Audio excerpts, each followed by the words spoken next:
crickets. The stars of minor league cricket are back and better than ever. Primus goes huge! Don't miss the nation's largest league competing for the biggest prize in American cricket. The Toyota Minor League Cricket Championship returns June 25th. You're watching the Toyota Minor League Cricket Championship, presented by Sunoco.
4 for 1 here in Prairie View, of course. Pleased to bring you the Toyota Minor League Cricket Championship presented by Sunoco. Tremendous tournament, the second year in a row. And bowling coming from the forest end will be the equally experienced and also former Pakistani international Mohammad Ilyas. Mustafa, tell us a little bit about Mohammad. Yeah, Ilyas played a lot of cricket, especially Pakistan Super League.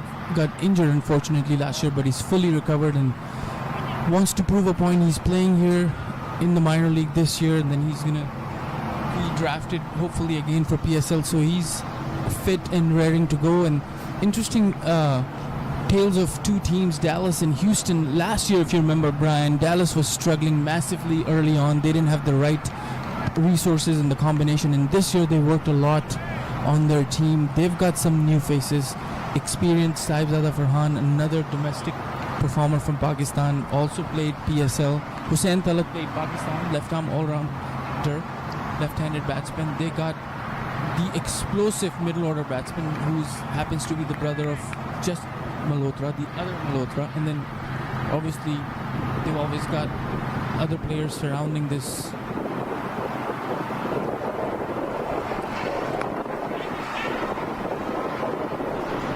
First ball lofted into the outfield, sort of a thick outside edge. Ashlyn Nurse running around from mid-off, not to get to it. To complete it. Signs of aggression being shown here by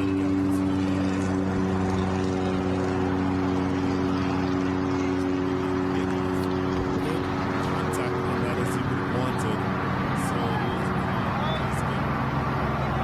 That's what Brian, the power play does to you. Try to rush things in order to score quick early on. They haven't played against Houston on this pitch before, and it's a newer pitch a lot. So not really coming nicely off the ball.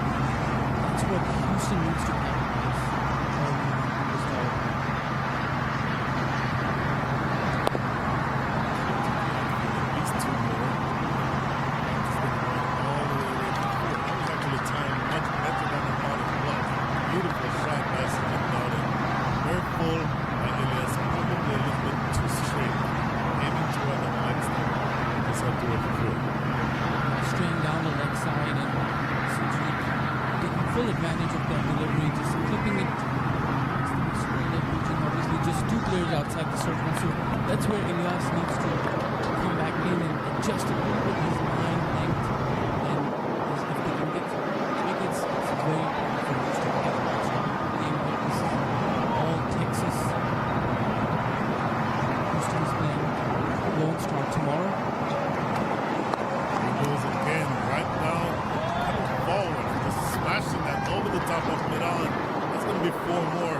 Well, a quick wicket to start things out, but Captain Sajid Dowda appears to have his mind made up to be aggressive today, Mustafa. That's right, he's not taking the first loss.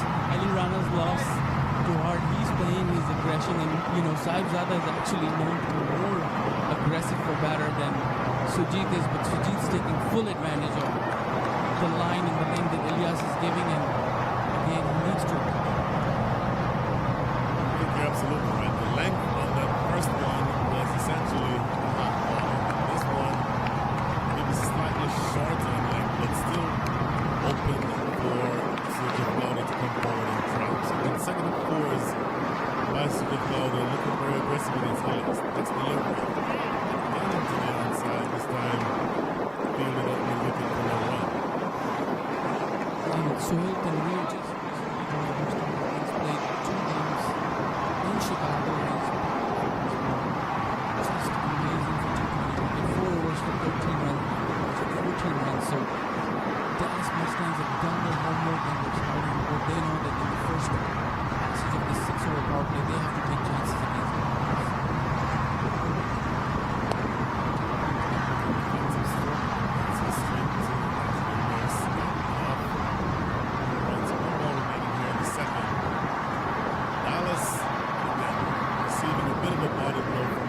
Delivery of the innings, but so far recovered. Scoring up a bit of 8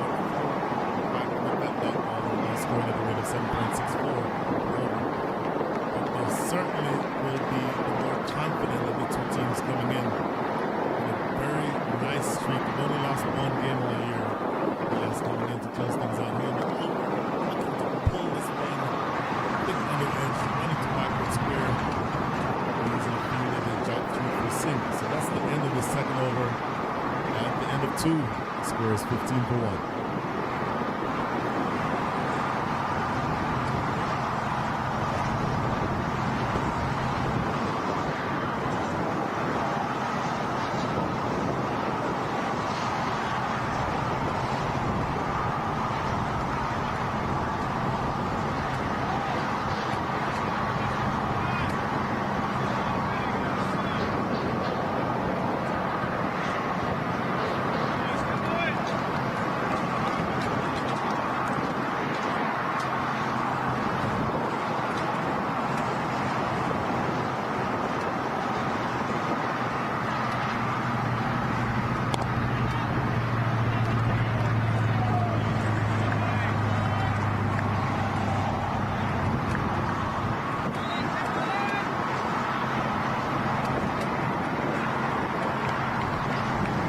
Faced 9 deliveries. Check that, make that 10 deliveries. 13 not out with 2 fours. So he's looking really aggressive to start out with, striking it at a rate of 130. Batter at the non-strikers end is Farhan Saibzada. He's only faced 2 and scored 1 run so far. Short, slower delivery. Not quite getting that one right. The big man from Pakistan and umpire Owen Brown with the outraged or outstretched hands signaling a wide. Umpires today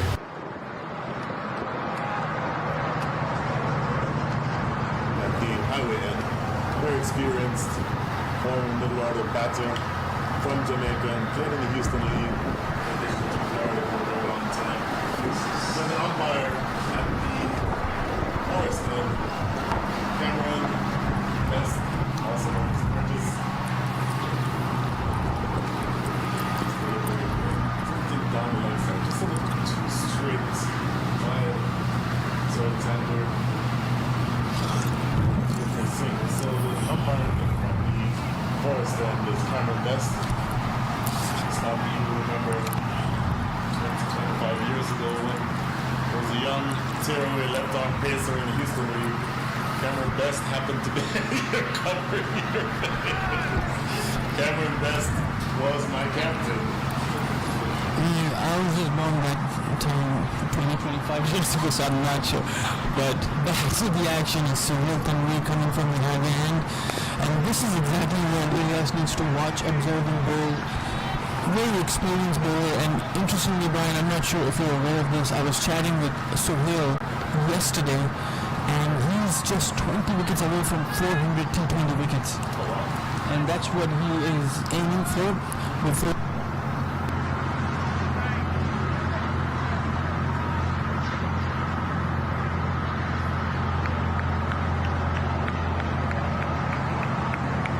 Still a very good bowler, and he can bat as well, as you saw in Chicago. Very full, going into the offside, just number back. So big contrast here. Like the miserly sort of time we're operating from the forest end. So it happens either 5 runs and taking 1 wicket, 1.4 overs. And by contrast, forest and Elias has given them 11 runs and he's well over. So if you are on Elias, you're going to want that. We completely with you, Mustafa. He's going to want to bowl the length. That's where the Tanvir is bowling. He's struck down the ground, particularly in the market.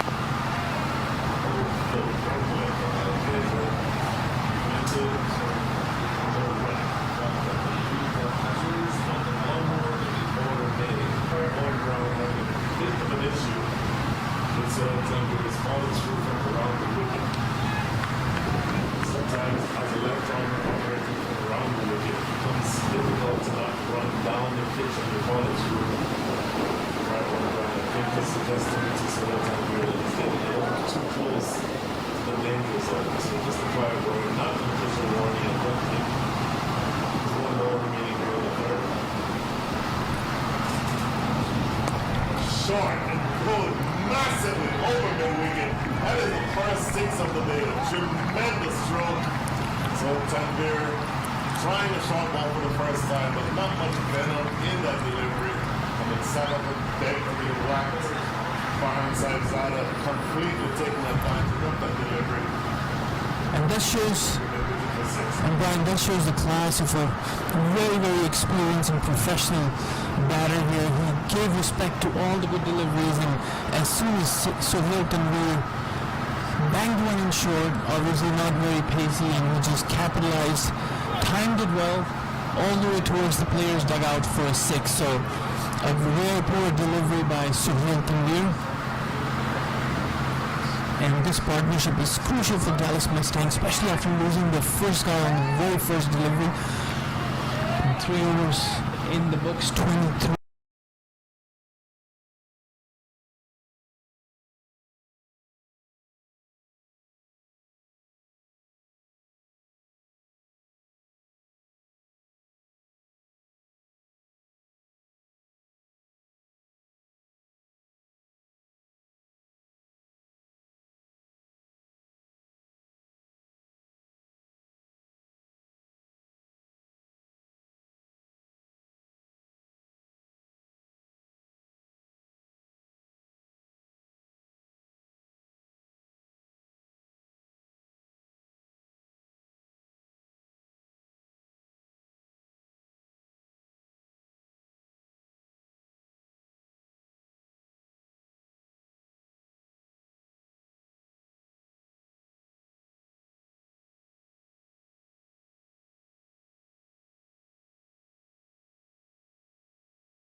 My son, he's so soft-spoken. Oh, yeah! Everyone says he's so good-looking, and he never forgets to call. Hi, Mom. Born for your true self. The 2022 Tundra. Toyota. Let's go places.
Okay, for one, as a reminder.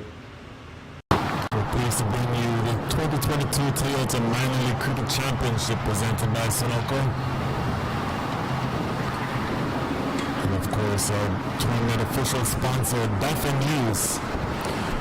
Looks like a change that is going to be coming from the Forest End. The great Ashley Nurse, the man from the island of Barbados. The easternmost island in the Caribbean, Mustafa. I don't know if you knew that or not. Barbados, such a small country that you can easily fit it multiple times between here and Houston. Only 20 miles long and 8 miles across at its widest point, 166 square miles, but it has produced tremendous cricketers over the years. Absolutely, no doubt about that. When we talk about cricket, 70s, 80s, 90s, all you can talk about is the West Indies players, bowlers, batsmen. And a lot of people took up cricket just by watching those players. Ashley Nurse, a very experienced campaigner, second year here with the Houston Hurricanes. He hasn't bowled that well this year, Brian. He was very good last year as he was mixing his deliveries, a quicker delivery, a flighted delivery. This year he's kind of struggling to find his line as he's bowling in the power play. And a very good start by him, and very watchful start by Saib Farhan and Surjit here. He's captaining the side in the absence of Corey Anderson. Good start. You say that he has not bowled well. I hate to disagree with you, and I won't disagree with you outright, but I will say that Ashley Nurse this year has bowled in positions where he's more likely to have runs scored off of him. You're keeping him inside the power play. Obviously, as this ball is clipped behind square, running away down the hill, it may reach the boundary. Sliding attempt. Ooh, we're going to have to take a look at that one. To the naked eye, that looks like it might have gone for 4. In fact, it was wides, and they ran 2, so no runs, but 3, no runs off the bat rather, but 3 total runs. But as I was saying, Mustafa, as Ashley Nurse is operating from the Forest End, we're asking an off spinner to bowl inside the power play, and from what I've seen also bowling toward the back end of the innings when he's being attacked. So I don't know that it's necessarily accurate to say that he hasn't bowled as well as he did last year, but I think he's just been in a position where they're gone after him as this ball is clipped into the onside just for another quick single.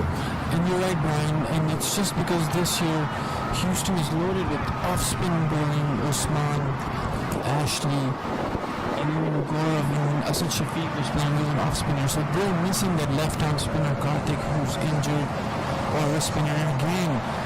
This is the 3rd delivery in a row where the batter has gotten inside us towards the behind the keeper at the short third man, and a good over. Wow. Ultimately a great over. Just 5 runs coming from it, and of course 3 of those 5 were wide down the leg side. So I would think, based on the way that Ashley Nurse has started out here, he'll be looking to do good things with his remaining 3 overs. 33 for 1. I tell you, the easiest way to maximize your tax savings, get bookkeeping done, and having a better financial position in the market is to call 1-800-250-8596.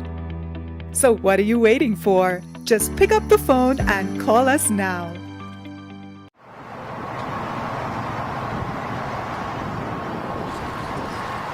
Between bowling change as Elias, as he always bowls his first 2 in the power play, then he comes back towards the end, and what a revelation and what a find this guy is, this youngster for Houston Hurricanes, Matthew Trump, a great all-rounder. He's bowled well, he bats well, he's been asked to bat in different positions in pretty much every game that he's played. He's opened the innings, he's come number 3, he's come number 6.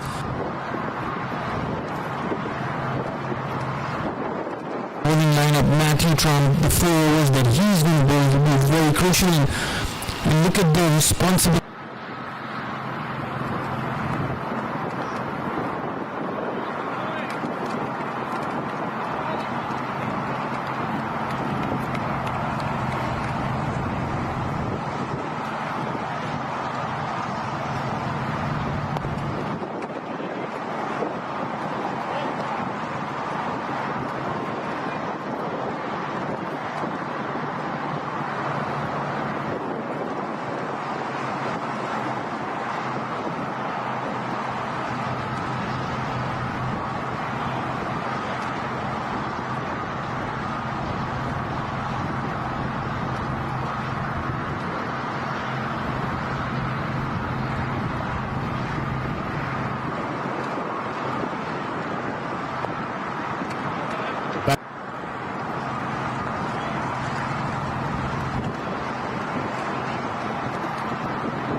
slightly tricky pitch, slightly on the slower side. You can get runs if you stay and wait for the deliveries, but the toss and the decision to bat first is more on the side of confidence, where you have just lost one game and you've owned this minor league so far, and you want to bat first, as this one tucked towards the square leg for a single. You want to bat first, put a score on the board, and basically put the struggling Houston Hurricanes under pressure, as Hurricanes have only been successful in chasing one total so far. I think that's accurate. In looking at the pitch before the game started, it appeared, you mentioned that there's been a fair amount of rain in Houston the last couple of weeks, or the last couple of days rather. It felt just a little soft to me, and it always felt like it was going to be easier to bat second after the pitch has been in the sun for the entire day. But I thought it was an interesting decision to bat first. Oh, in the air, just for a short period of time. Didn't quite care to mid-wicket. So a dot ball to end things here in the 6th. At the end of 6th, the end of the power play, the score is 37-1.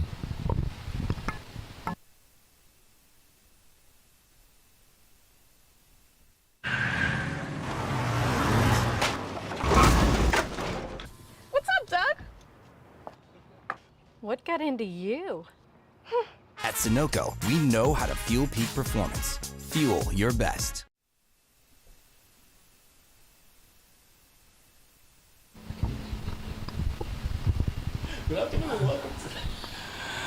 It's 6 overs done. Power play is finished.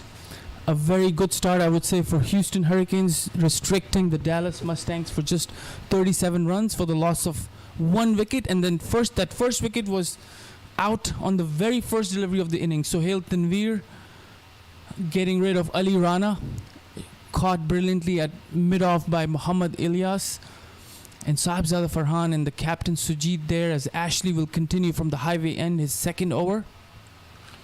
Ooh, a little bit of confidence there. Skipping down the wicket was Farhan Sahibzada.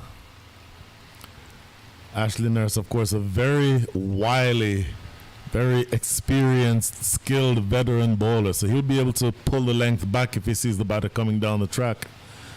This is Yorker length and a bit of a collision. Results in a single. Ashley Nurse colliding with Sujit Gowda, the non-striker. Didn't look to be very happy with that development, but they still get a single. And Brian, I want to also get your input so far about the Houston Hurricanes mid-season struggles, so far 7 games. What do you think has been the main reason for that, as Ashley will continue from the highway end, and this one is swept straight to the fielder there just for a single? My impression, Mustafa, is that there is certainly some question as to whether or not everyone knows their specific role.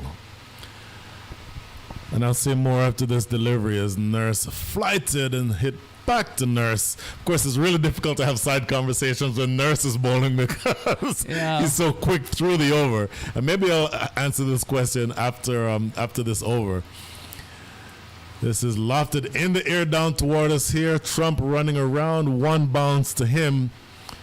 And so just a single. Good bowling. Look, Ashley Nurse is now 1 delivery left in his second over, and he's only conceded 8 runs so far. So he's bowling, I think, very well, particularly since he's an off spinner, turning the ball into the right-handed batters. But they've not been able to score freely off of him. And this next ball clipped behind square. In fact, no, it was just behind square without touching either the bat or the pad. So wide signal by umpire Owen Brown. Also, umpire Owen Brown signaling to his partner, Cameron Best. 2 balls remaining. Another one down the leg side. Ashley Nurse stands arms akimbo, but no one to blame but himself there. Very unusual for spinners to bowl consecutive wides, but he's trying to make sure that he doesn't give anything in his arc. And again, good delivery and a good hustle there by Saklan, running after that ball square leg, and that's the end of a very good over. Despite the 2 wides, A very good over. 2 overs for Ashley for just 9 runs. 41 for 1. We'll be right back.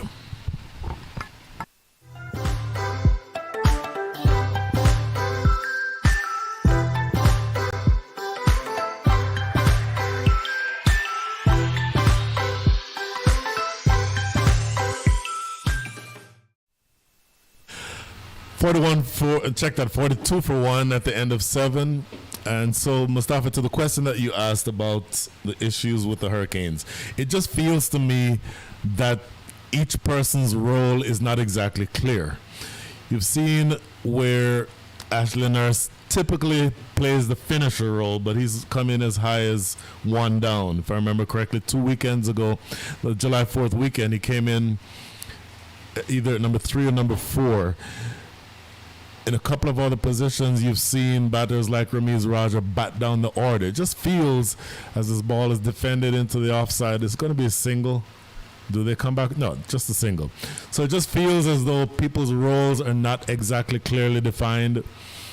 I think you cannot overstate the importance of losing a Kartik Gatipale, one of the best bowlers in the league, and with the advantage being a left-hander of turning the ball away from the right-handed batters. It's a huge piece of your arsenal that you're missing. And finally, as this next ball by Trump is hammered down to deep mid-wicket just for a single.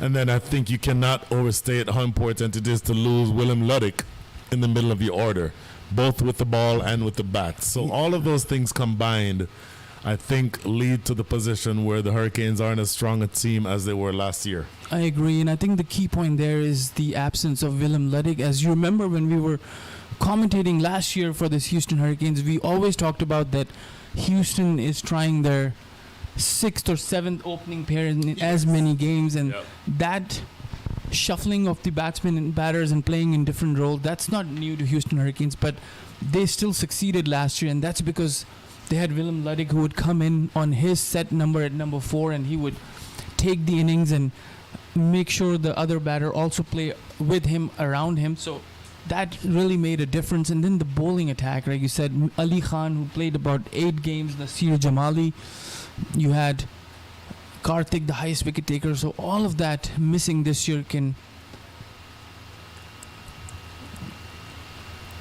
Oh, gotta run. Quick single taken. In retrospect, it was a great call by the non-striker who saw the opportunity to run through for the single. That's Saibzada. Saw the opportunity to run through. And in fact, that was Sujit Gowda who ran through immediately, had to take off immediately because that fielder at short third man had all 3 stumps to aim at and hit the stumps directly. But umpire Owen Brown judging that he got in safely. So another quick single taken. And Trump to continue. Huge hit. That one was in the slot. Absolutely in the slot. And that's hammered over mid-wicket. What a great shot this is by the captain, Sujit. Wow. And Matthew just bowled full, and this is what Sujit was waiting for in his arc. Absolutely in the arc. Matthew Trump is going to want to pull the length back just a little bit. Don't want to allow the batter to be able to get under those deliveries as easily. And just lofted well over mid-wicket. A clean strike.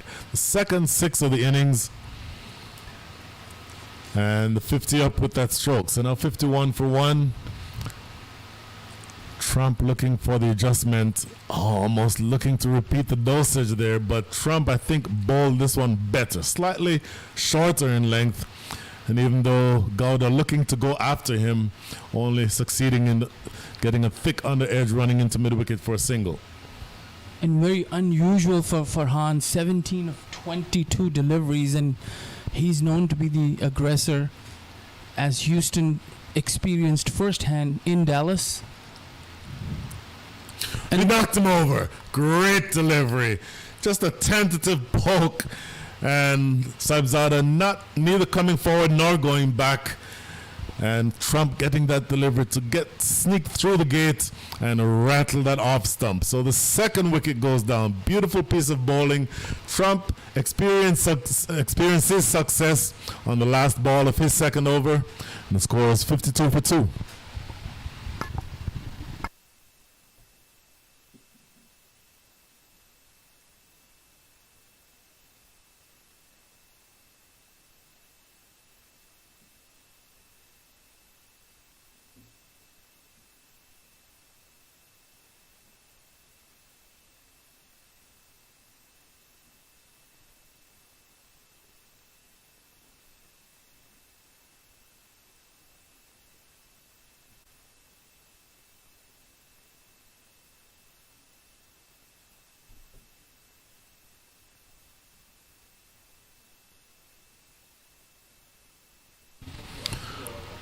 Welcome back to Prairie View. We're pleased to bring you the 2022 Toyota Minor League Cricket Championship presented by Sunoco.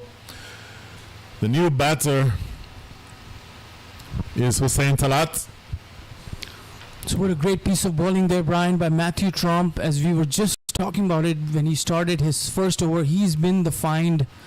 As your fellow commentator on the 4th of July kept saying, he is the trump card for Houston Hurricanes, and he's been a tremendous find for Houston Hurricanes. Both the brothers, him and the wicketkeeper for Dallas Mustangs, Joshua Trump, amazing athletes, and they're just 17 years old. It's unbelievable that the amount of professionalism and the skill that they've displayed so far. As I can talk a lot about Matthew as he plays for Houston Hurricanes. I've seen him bat, and during practices his attitude towards the game and his positive attitude, it just rubs it off on other team members. And this was a great wicket as Ashley stops after bowling 2 really good overs, and in comes the skipper Usman Rafiq from the highway end. He's been bowling really well, and the very first game in Dallas, he actually got all 3 pro players of Dallas out. He got Saibzada Farhan, Hussein Talat,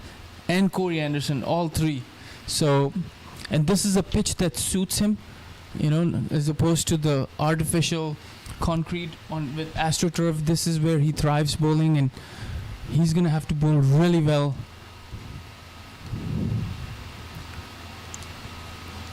Just dropped down to short third man, the run through for a quick single. I was about to say, because if he picked up three wickets by an off spinner in a T20 match is impressive enough. But to do that on an artificial surface where there's little to no turn, you as a recovering off spinner will know this, Mustafa.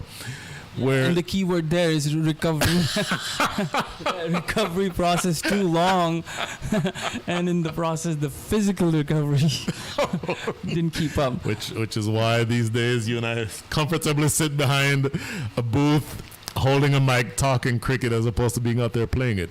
That's right. So Usman Rafiq will be bowling now to Hussein Talat. He will prefer bowling, I think, to the left-hander. Immediately switches to going around the wicket. Tossed up delivery, but very, very full, almost Yorker length. And you'll see Hussein Talat, as far as I've seen him play for the Pakistani side and in domestic, he likes to play square. So you'll see a lot of sweeps and reverse sweeps if he manages to stick out there for a few deliveries. He loves to play these shots in good delivery, spinning. That is a great delivery, and that's the off spinner's dream to a left-hander. From around the wicket, angled in, pitching, straightening, beating the outside edge. That's exactly what Usman Rafiq has in mind when he's bowling to the left-hander. And of course, you see a first slip in position for that exact delivery. Boy, look at this. It's a shout, some sort of a half-hearted inquiry by Usman, and not sure what that was, but again comprehensively beaten. So he's getting some spin, some serious turn and bounce as well, and a good sign for reverse sweep. You call for it, Mustafa. Immediately breaking it out is Hussein Talat. Gets off the mark with a really interesting looking reverse sweep. Usman Rafiq not happy for some reason. And that's what I was just talking about. He will play these shots, as you know, a lot of these players in T20 cricket, they've kind of started improvising a whole lot in terms of playing switch hits in reverse Sure. Unless this next delivery, the last delivery of the over. And what a great over this was. Excellent over by the captain. Just 2 runs coming from it. At the end of 9, the score is 54 for 2. वक्त आ गया है Lakshmi basmati rice को घर लाने का। Lakshmi extra long basmati rice. इसका हर दाना हो इतना लंबा, पकते हुए महके और प्लेट में क्या खूब खिले। हाँ, मेरे घर लाने का।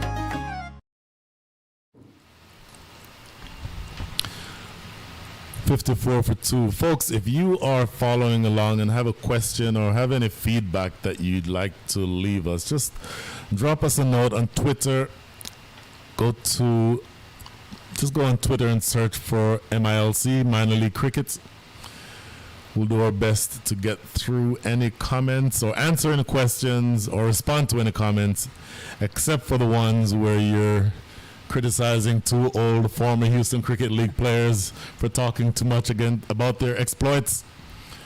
As Trump back into the attack. This is cut away beautifully. That's a great shot. Any left-hander would be satisfied with that shot. Just a little too short and wide on that occasion, Mustafa. Cut away very nicely for 4. Yeah, it's interesting decision by Usman to stay with Trump. I mean, he took the wicket, but with Hussain Talat, as you witnessed in the previous over, struggling with spin against the off-spin, maybe another over by Ashley could have gotten him a wicket. And they also have another off-spinner, which they haven't tried yet at all this season, is Gaurav Bajaj. He's bowls regularly. So it'll be good to see when Usman brings in his other options. He's got a similar bowler like Trump, a youngster Ryan Bhagani also waiting, and then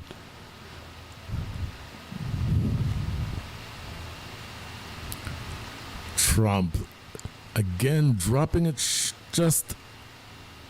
dropping it at the feet of the batter that time. And if I'm putting myself in the mind of a Trump and seeing exactly how Hussain Talat is playing him, he's intentionally trying to play everything on the offside. I'm wondering if it might not be worth it just for a delivery or 2 to go around the wicket and try to spear it in toward his stumps and trying to have him play on the leg side, because he seems much more comfortable, at least to Trump, playing him in the gap between extra cover and backward point. He seems to be more comfortable in that way. Yeah, and Trump would be happy to concede that single, as he would probably love to bowl to the right-handed batter. As he comes in from the forest end to the captain, and he comes down the track, and unfortunate, absolutely unfortunate. Boy, I think you can credit the 4 runs to the ground on that occasion, because it appeared that the fielder down there, long on had that covered, but it sort of hit a divot of some sort and cut back across that fielder, reaching back, not able to get to it, and it runs away for 4. So 4 more to the total, 63, as the ball for the first time goes into the forest area behind the side screen.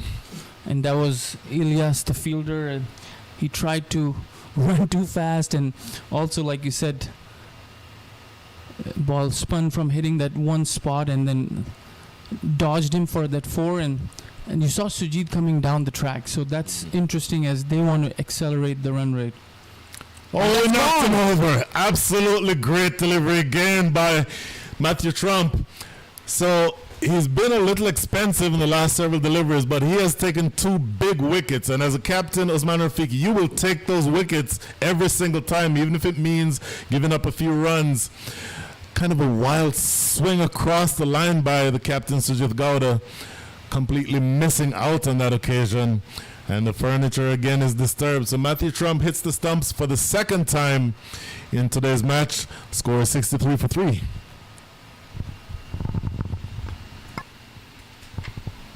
That's good delivery, and second wicket for Matthew Trump. Saibzada Farhan cleaned him up in the previous over, and this time Sujit, the captain, tried to hit him across over square, misses it and hits the stump. And that's what I would credit the wicketkeeper Saklen Heather. When you stand up to a medium pace bowler doesn't leave a lot of room for the batter to come down the track, and that's what he did. He stayed in his crease this time and tried to hit him cross, misses it and gets out, and that brings another hard-hitting batsman. This will be interesting. Sahib Malhotra. And well, if the last name Malhotra sounds familiar, it's because his brother, the well-known Jaskaran Malhotra, another hard hitter himself, who's currently away on tour with the U.S. national team. Malhotra, a tremendous hitter of the cricket ball. And it will be interesting to see what Trump's approach is to him. And defended just right in front of the stumps. One ball remaining here before the halfway stage of the innings. And so far, Brian, I've seen the spinners, Ashley and Usman, both getting a lot of turn. And Dallas Mustangs sitting in the dugout might be liking this, as they've got some quality spinners in different varieties. They've got Sahib Malhotra, leg spinner, Nosh, left arm spinner, Adnan Haroon, right arm spinner. Last delivery just defended into the onside again, and Matthew Trump skips across. A successful over by Trump. 9 runs scored from that over, rather. But a very important wicket, knocking over the captain, Sujit Gowda. So we're halfway through this innings. At the end of 10, the score is 6-3 for 3.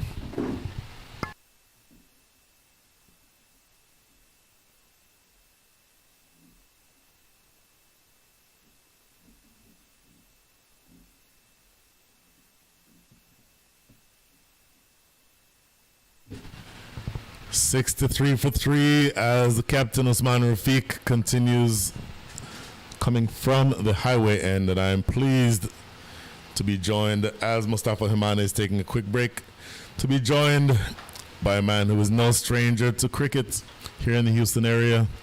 Good afternoon, Munir Majed. Good afternoon, Brian, and good afternoon to all our listeners. The usual salutations to all of you as Usman comes in. Nicely worked to the onside, and they scamper through for a single. Brian, what do you make of these first few overs up to the halfway mark into this innings? Even Stevens? Even Stevens. I think that Houston will rue 1 or 2 expensive overs, but they will absolutely love the fact that they've taken 3 wickets. I think the pressure is definitely going to be on Houston and Usman Rafiq, because they've not batted very well this year. And if you think, as Usman Rafiq again continues, appeal, thinking about it, and Owen Brown raises the finger. Another wicket goes down. That is a huge, huge wicket. That is the dangerous Sahib Malhotra, who we just talked about. Tremendous hitter of the cricket ball, but he's going to have to do his hitting another day. Usman Rafiq wrapping that inside, or the front pad, not getting very far forward. And from my perspective here, Munir, that appears to be pretty adjacent. It looked like it, and this is definitely retribution for Houston Hurricanes, because backtracking to the first day of the season, Sahib introduced himself onto the minor league scene with a blistering knock, 15 deliveries, 48, Brian, if I remember correctly. Houston were sitting pretty, scoring 200 plus in that game, and in walked Sahib Malhotra and just devastated the whole bowling lineup. So this is a huge wicket, because as we were discussing, it seemed to be pretty even Steven at this stage of the game, but the last probably 9 to 10 overs were going to be huge. And Dallas were looking to capitalize and probably go at a run rate of about 9 to 10 and over. But Sahib was a huge wicket. And when Usman came on to bowl in his first over, we noticed he was getting quite a lot of break from the pitch. It might have to do with the heat. We have had temperatures in the range of 100 plus. We have hit 3 figures from 9 a.m. in the morning. It's been that hot here in Houston. So it was interesting to see. He got some nice drift in the air, and also the ball was breaking off the surface. I think that's where he deceived Sahib. That is very interesting. And something also that I find interesting is that Nosh Kenjige has gotten a promotion. He usually bats a little bit further down the order, but comes in now at number 6, 64 for 4. The left arm, orthodox spinner, and a right-handed batter. He's been working on his batting. That's the word around the circuit. As Usman comes in nicely onto the front foot, cuts out the spin. Usman is really flighting the ball. He's not afraid to toss it up. Clear game plan there. He's inviting them to come after him. Well, Kenjige has played, obviously, for a very long time, a very experienced cricketer, so he would have been in situations like this all the time. So you can do worse than having Anosh Kenjige at the wicket. But I think the passage of play in the last couple of overs certainly has been in the direction of the Houston Hurricanes, Munir. Most definitely, as Usman comes in again. Another one tossed up to the batsman. I don't think he got a lot of turn on that. And Usman, although he comes across as a very orthodox off spinner, he's got a lot of variations. He's got a good spinner where he tosses the ball up. He's got a shooter. He calls it a shooter where he really fires the ball in really fast and along the pads of the batsman. This one nicely worked by Nosh as the fielder from Cow Corner comes in. They're coming back for a second. Wow, and is very that's close. going to be tight. Let's see what the call is. No, the umpire says he's back in. Umpire Cameron Best says he got there. I did not think that there was any chance for 2 runs at all on that occasion, but give them credit. In the end, they hustled and went for it in a very close decision, but in the end, it goes in Dallas's favor. 2 runs to close out the 11th. At the end of 11, the score is 66 for 4.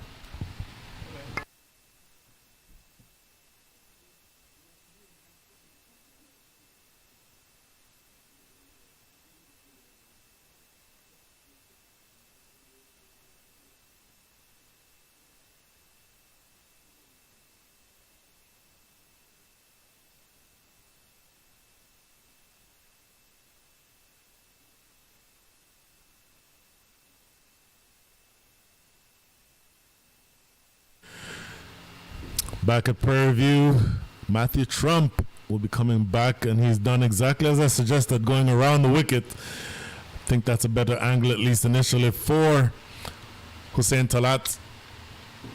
And a single to start things here in the 12th.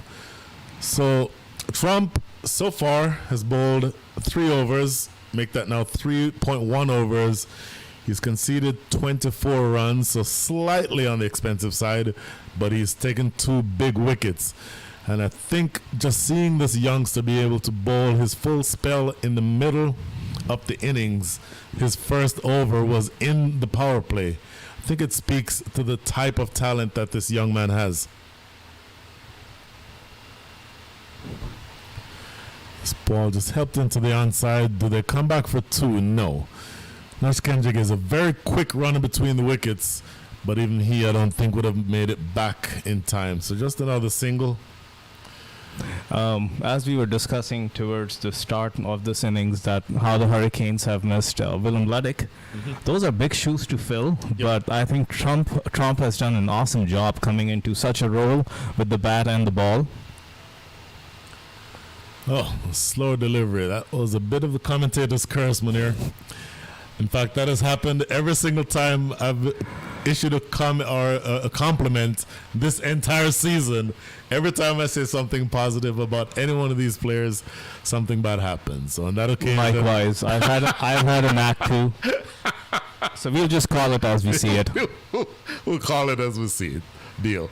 And just drop down into the offside, rather. Just a single to short third man. Sohail Tanvir, it appears to be a short third man. So, looking to sort of handicap the rest of the way, Matthew Trump will be done after this. And this is the 12th over. So 8 remaining. 2 of those are going to be bowled, I believe, by Ashley Nurse. I almost said Ashley Giles. Another 2 by the captain himself, Usman Rafiq. So it'll be interesting to see where those remaining overs are made up. As this ball is punched into the outfield, square of the wicket. Good strong throw back to the keeper's end for just a single. The good thing I'm seeing is the 3 singles they've taken this over, they haven't been content on the first run. They've always tried to push for the second, so there's definitely a clear intent to get on with the game now, with 8 overs remaining. I completely agree with you, and I say more after this delivery as Trump, with a full delivery, punched into the outfield for another single. So, just for the youngsters who are watching, it is almost always a good idea to run the first run hard. And sometimes that second one will present, you'll have an opportunity to run that second run. But more importantly, you're putting pressure on the fielding side when you do that, and it's just that aggressive approach with the bats that can assist. You can score quickly, not just by hitting 4s and 6s, but being aggressive running between the wickets. And I think, again, outside of the context of this game and just strictly talking about what makes sense from a cricketing standpoint, that's always something that any youngsters or any old guys who are looking to improve their cricket can learn. Especially in the context of T20 cricket, how invaluable each run tends to be. No question. So the last delivery of Trump's spell is defended into the onside. Do they come back for 2? Yes, they do. The throw comes into the non-strikers and not in time. So 2 runs to close out the 12th. Matthew Trump's 4 overs go for 31 runs. Takes 2 big wickets, so good returns for him. At the end of the over, the score is 74 for 4. If I tell you the easiest way to maximize your tax savings, get bookkeeping done, and having a better financial position in the market is to call 1-800-250-8596. So what are you waiting for? Just pick up the phone and call us now.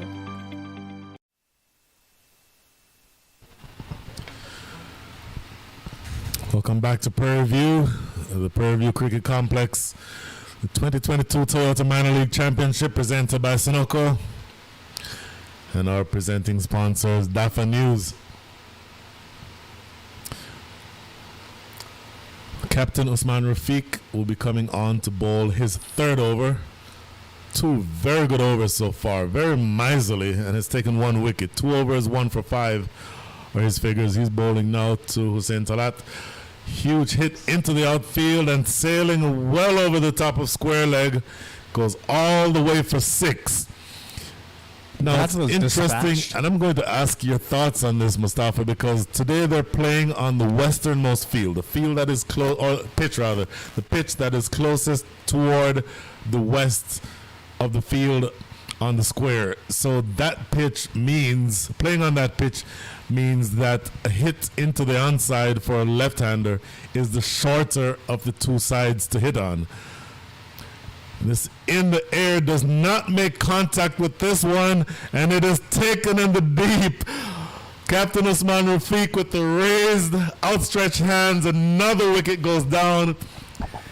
Toss the card out there. Hussein Talat going for it again, wanting to hit a second 6, but only succeeding in top edging. And the fielder deep at square leg takes another simple catch. So the 5th wicket goes down. Score 74 for 5.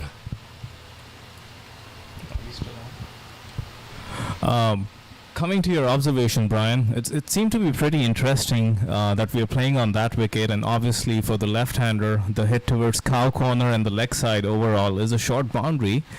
But Usman Rafiq, did he intentionally play into the batsman's lap there? The first ball, of course, went for a 6, but we said that he's getting a lot of drift in the air, it seemed, and he's getting grip. So what he was trying there was to get into top edge, and that's exactly what happened. So smart thinking by Usman. He's always been a thinking captain. We have liked what he brings to the table overall as a package with an all-round performance. He's given that in and out every single game for the Hurricanes, and he's picked up a huge wicket this time around. I think it's not just smart, it's courageous.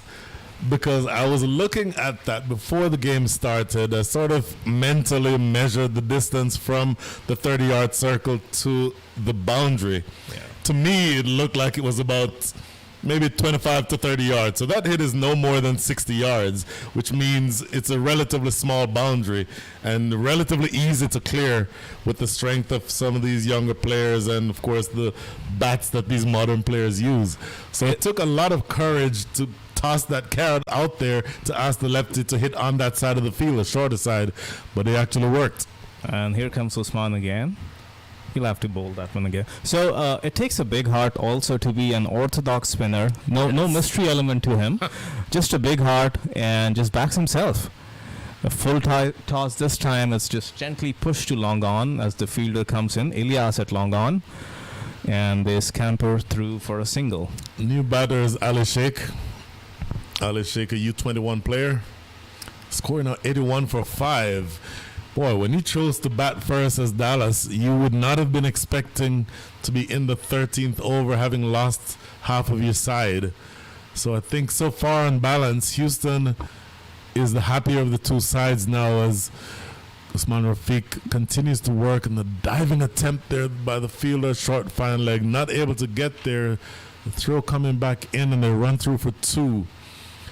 Without a doubt, Brian, this is refreshing from the Hurricanes, especially given that their batting unit hasn't clicked. On this kind of a day, I don't think they're looking to chase anything more than 130, 140. So the next 7 overs or so, they really need to keep ticking and getting those wickets and not letting these batters get away. Because Dallas, all of their entire lineup is clicking this season.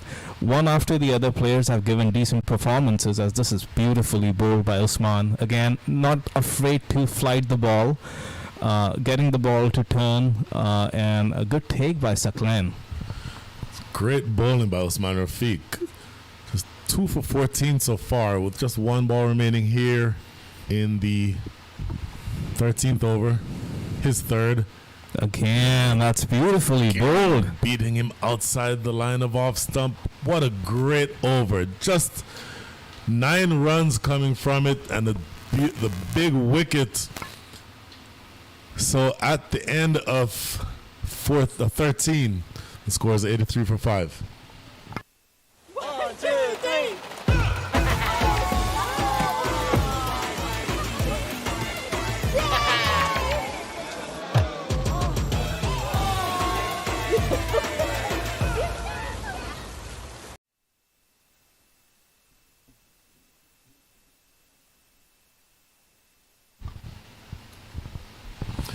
83 for 5.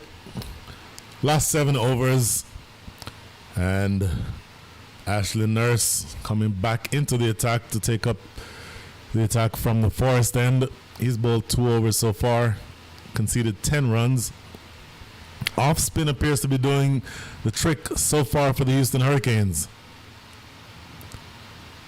Ball just defended into the offside for a single. We've summoned Ashley Nurse for quite a few overs now. Given how well Usman was bowling, there were definite signs that spinners might do well on the surface. So let's see how Ashley goes about his last 2 overs. Just punch into on the outfield rather for a single. Ali Sheikh off the mark. In fact, he was already off the mark. He now moves up to 2 from 3 balls faced. He got a nice, juicy full toss to welcome him to the crease from Usman. But that's the thing, if you're courageous and you're tossing the ball up, you'll end up bowling or missing your radar every now and then. But since Hurricanes have been on top and they've taken 5 wickets, there hasn't been a lot of intent in these last 3-4 overs. So they've gotten away with some bad balls. And that's a huge appeal. There was a slog sweep. Saklan was appealing for the under edge. Seems like it missed everything. It did, and in fact, you'll note that Saklan Header was the only one appealing on that occasion, which generally is a dead giveaway. I like keepers, Brian. I like keepers. They bring a lot of energy. Ooh, just a little too wide on this occasion. Ashley Nurse had issues in the last over that he bowled, pushing a couple down the leg side. And this occasion, a little too far wide outside off stump. Umpire Cameron Best asking him to re-bowl that one. And this one now defended just behind square on the leg side. Run through for a quick single. Bunt and run is not a bad option given where this innings currently stands for the Mustangs. At least get to rotating the strike a little bit, and then once you're settled into the crease, look for the big boundaries. I think given they've lost 5 wickets, they don't want to expose their tailenders quite yet. So this is a crucial pair in the context of this game. They have to bat on till maybe the 18th and 19th over. I completely agree with you. So I think Houston is also sensing that, because you'll note that each of the fielders on the infield has snuck in a few steps. Oh, what a great delivery by Nurse, pitching and leaving the left-handed Ali Sheikh. Another dot ball. So the last handful of overs have not exactly been quiet from the standpoint of scoring runs, but a few wickets taken by Houston as this ball is too wide again by Ashley Nurse. So Ashley Nurse, a handful of extras. Usually he's a very economical bowler, very accurate bowler, but so far today spraying the ball around just a touch. And this one now bunted down to, let's call it cow corner, looking for 2. And yes, no. They finally end up with a yes. What I do like from Usman is he's attacking. There's a slip in place for Ali Sheikh. So that's brilliant from Usman. He's going for wickets most definitely as the over comes to a close. Fantastic. So the end of the 14th scores 8.5 for 5.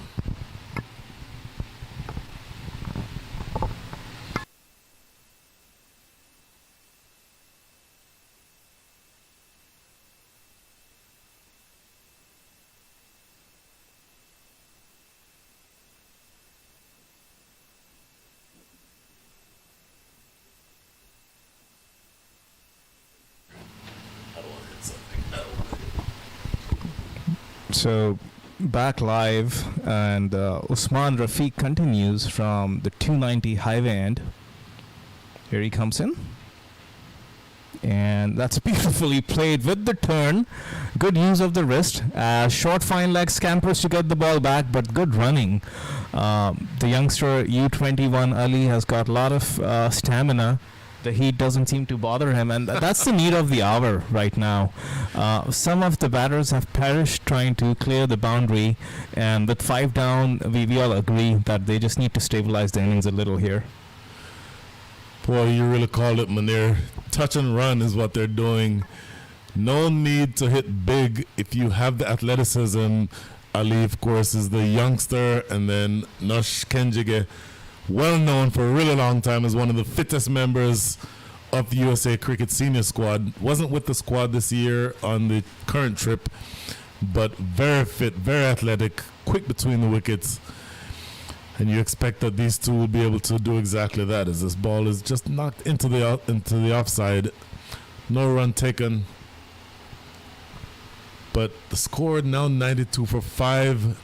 Munir, I think at some point they're going to want to accelerate, meaning trying to hit big, but I think you're also accurate in that you don't want to do that too early if you're these two. And the more sensible way of looking to accumulate runs is to just get as many quick singles and doubles as you can, and maybe launch towards the end of the over, or towards the end of the innings rather. Pretty true, Brian. And Ali is a youngster, but he's very miserly, and he's got somebody like Nosh Kenjige, who's a very senior player in the USA national setup. So I think they're reading the game pretty well. Oftentimes, as that's cut away, in fact, driven off the back foot to long off as Ilyas comes in and keeps it down to 1. Coming back, I think it's really important to also keep reading the game along the way. And maybe at the toss, they might have set a target of 170, 180. But there's nothing wrong in re-gauging where you stand and maybe start looking at 130, 140, because the quality of spinner Mustangs have got, they're no less when it comes to the likes of Usman or Ashley Nurse. You're absolutely right. So last delivery, thick outside edge, direct hit, and a little bit of excitement, but at the end of it, it ends up being a dot ball. So great spell by the captain. Usman Rafiq comes to end. 4 overs, 2 for 19 for him, leading from the front. Tremendous spell by the captain. At the end of 15 rather. The score is 94 for 5. My son. He's so soft-spoken. Oh, yeah! Everyone says he's so good-looking, and he never forgets to call. Hi, Mom. Born for your true self. The 2022 Tundra. Toyota. Let's go places.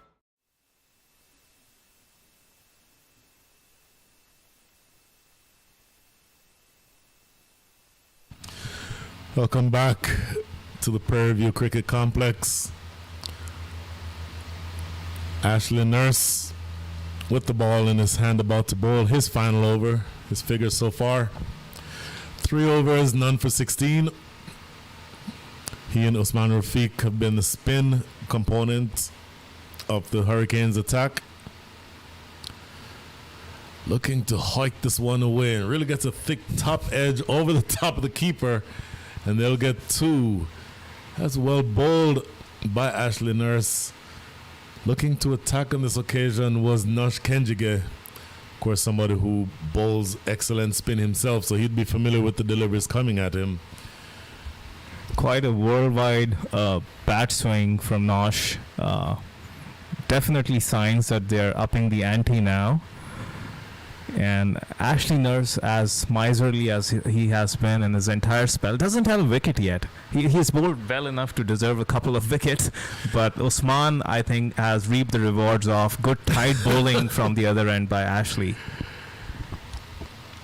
Oh, cheeky looking, kind of a late cut, not really getting very far away. In looking at the ground before this match started, Munir, it appeared that the grass was a little bit thicker than it ordinarily is. So maybe those late cuts don't run across the ground as quickly as they ordinarily would. And it's been a severe season just for outfields in particular. We've had drought conditions. It's been that bad. We've not had any rains in this season. And the staff at Prairie View Cricket Complex, as this is, again, just trying to bunt and run, that's been the order of business for this pair. It's been hard work for the groundmen, just trying to keep everything nice, lush and green. And still, this looks like a beautiful outfield. I agree that they haven't probably cut it to the level they usually do, but still a reasonably quick outfield. Very full delivery again, driven down the ground. Just another single. So Nurse, with I believe now only 1 ball remaining in his spell, also has returned excellent figures. Thus far, 3.5 overs, none for 20. I agree, he's not taken any wickets, but he's been very miserly. And I think has certainly pulled things back here for the Hurricanes. Reverse sweep, as I say that, over the top of the man at short third man, running away for 4. So his figures spoiled a little bit at the end there. Ashley Nurse conceding a boundary to end his spell. 4 overs, none for 24. And at the end of 16, the score is 1 or 2 for 5.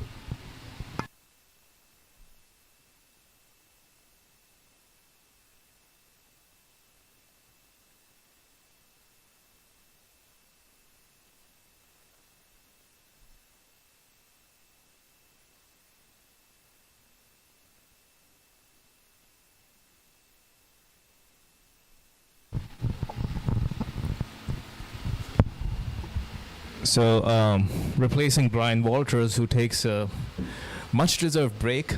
He's been working the hardest in this commentary box. I have with me Mr. Mustafa Himani. What do you make out of this inning so far? The way the Mustangs are going, we definitely saw a lot of good intent from skipper Usman Rafiq, picking up a couple of wickets during those middle crucial overs, getting the big wicket of Sahib Malhotra himself, who is recognized as quite a finisher in this batting lineup. Sohail Tanveer comes back into the attack to Ali Sheikh, who works it to the leg side. Again, quick single. They were looking for a second, but that wasn't on. So, Mr. Mustafa, what's your take on this inning so far? Yeah, Munir, thank you. I think Dallas Mustangs have played well, considering the pitch is slightly on the slower side and has a lot of turn on offer. And like I was talking early on, Dallas, they've got good quality four spinners. Two of them batting right now, Ali Sheikh and Adnan Haroon. They've got Jaskaran's brother, Sahib Malhotra, another wrist spinner. And then they have Ali Sheikh, Nosh, left arm spinner. So they would probably love their chances if they can get to a total of 140, 145 runs, which is very much doable. They've got to start taking some chances. They've lost 5 wickets, just the 4 overs left, and out of those 4, Sohail Tanveer will bowl the 2 overs.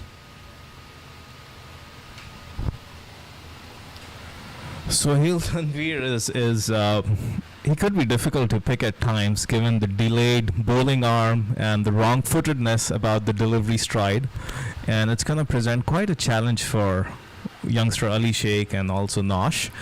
Coming back to the topic of the spinners the Dallas Mustangs have, it might be one of the best set of spinners in the tournament, and although the Hurricanes have played very well to the script, as we look at this ball, short ball pulled to Tromp, who's at deep mid-wicket, keeps it down to a single. Mustafa, do you think the Hurricanes might have missed the trick by not introducing a third spinner, given how much the ball is gripped and how good the 8 overs from Ashley Nurse and Usman have been? Yeah, certainly, and it's not that they have any spinner available on the bench. The players sitting out is Ninad, Josefa, Hassan and Wasi. So previously in the first few matches, Asad Shafiq actually was a find for them as a bowling option. He also bowled off spinners and took some key wickets. The batsmen were caught ball watching. There was a loud appeal against Ali Sheikh. That's what we were saying. It could be very hard at times to pick the ball coming out of Sohail Tanveer's hand, and just a leg by given by the umpire. Gaurav Bajaj might have been a good option. We have seen him bowl quite a bit in the local Houston League. He plays a bunch of his cricket on the East Coast and the Washington Cricket League.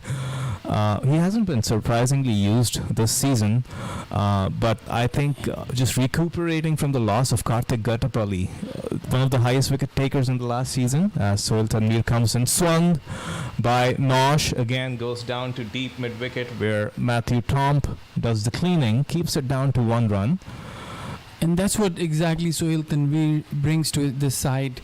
In the death over, 17th, bowling 17th over, and he hasn't conceded any boundary, and very hard to hit him for boundaries. And like I was telling Brian, 380 T20 wickets for Sohail Tanveer, considered a T20 specialist.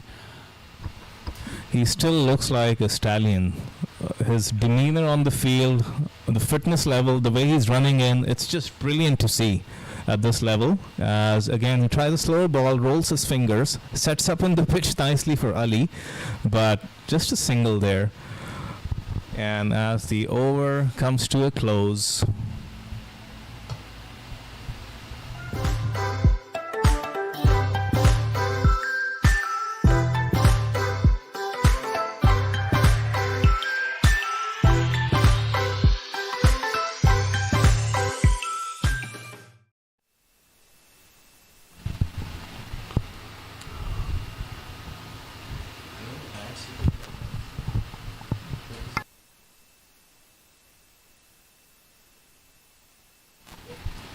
Or 17 overs done, 107 for 5 Dallas Mustangs, and the remaining 3 overs most likely 2 from Elias from the forest end and 1 more over by Sohail Tanveer coming from the highway end. So these 2 batters, Ali Sheikh taking strike right now to Elias, and Nosh are going to target Elias because they've been targeting Elias, as it's like we talked about how Sohail Tanveer's bowls back of a length and also mixing his slower delivery, so not easy to hit him for boundaries. And this is the over where these 2 batters will fancy their chances, as Elias coming in from the forest end.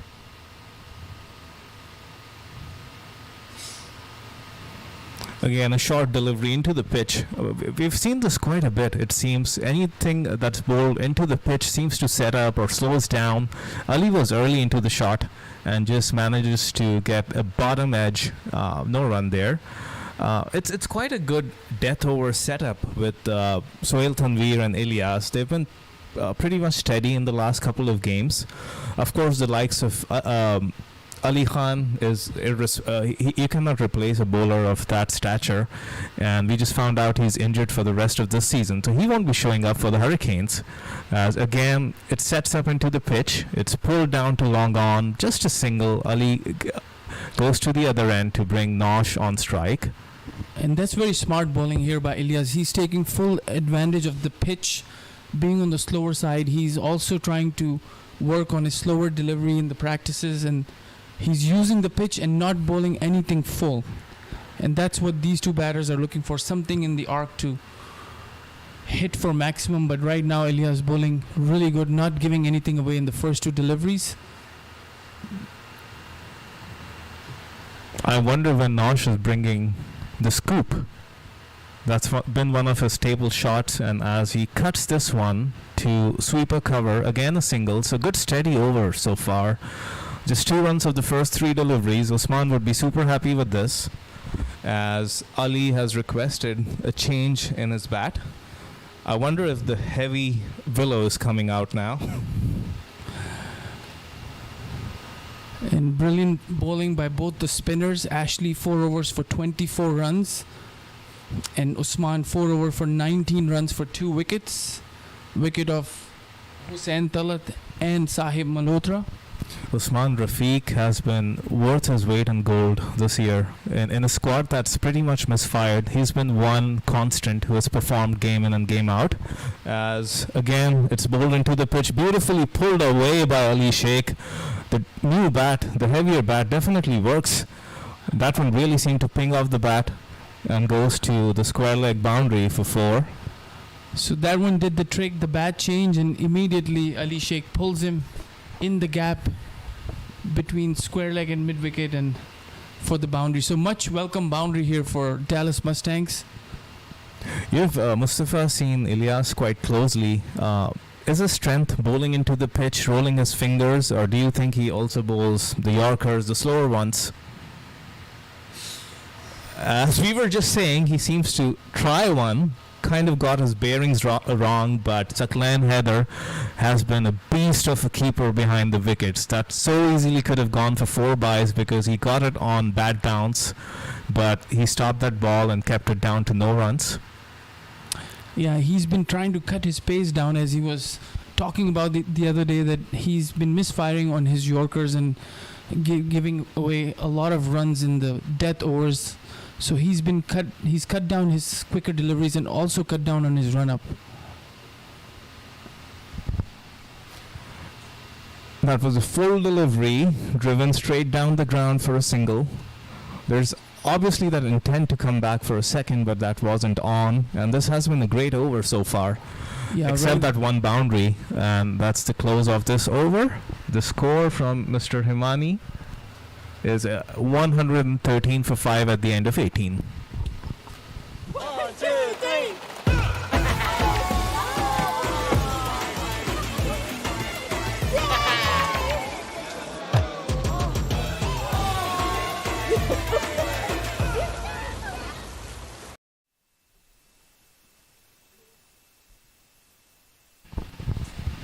Sohail Tanveer coming from the highway end for his last over.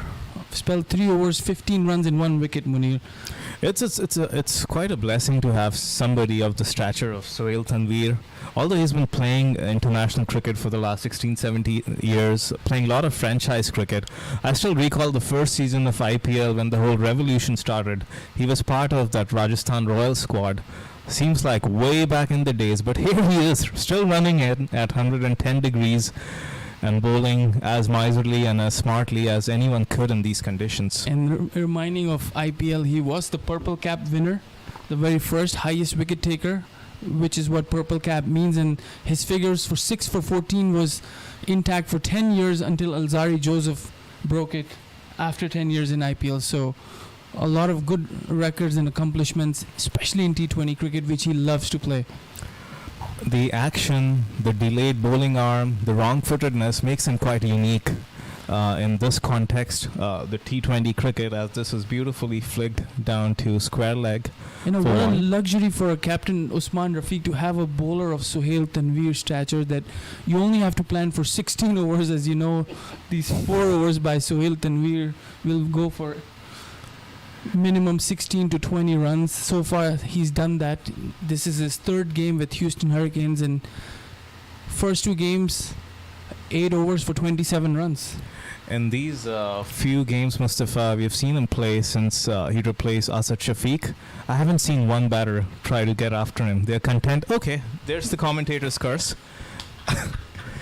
But that's still kept down to 2 runs. Kind of overpitched. He gave them a half volley. He has kept his length back. Hasn't allowed the batsman to get under the ball.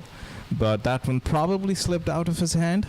And Nosh went over the infield, gets 2 more runs. But in principle, I haven't seen batsmen try to get after him. They've been content to play out his 4 overs and look for runs from other 16 overs.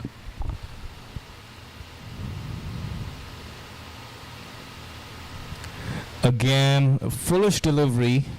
In the arc, Nosh swings again, and it goes to Tromp. That's a brilliant hit from the boundary. Matthew Tromp with a strong arm, but the umpire says that they made his ground. And what a find he has been, Munir, Matthew Tromp, for Houston Hurricanes. He can bowl, he can field, and he can bat. And the complete package, 17-year-old Matthew Tromp. Up close, he looks like a teenager. He literally looks like a teenager. He's just 17 years old, but he's up there with the likes of some of the best talents in this league this year. His stats say so. He's been amongst the wickets. He has been scoring consistent runs. I think it's interesting. The first couple of games, the Hurricanes probably were not even rating him as a batsman. He was slotted to come in at number 9 or 10. And then he played that innings of 43 of 25 odd balls, a good 50 partnership with Usman. And in the next game, he was batting at second down, if I'm correct. And then he's opened the innings in 1 game too. So he's batted at every number. He's probably not sure where he will be asked to bat, but that's gone. If you're a Nosh, you don't want to try that to Sohail Tanveer. But we were saying that he's practiced a lot of those scoop shots and the reverse scoops. That's one of his strengths. And he missed the ball that time. His stumps get knocked over. So that's a big wicket.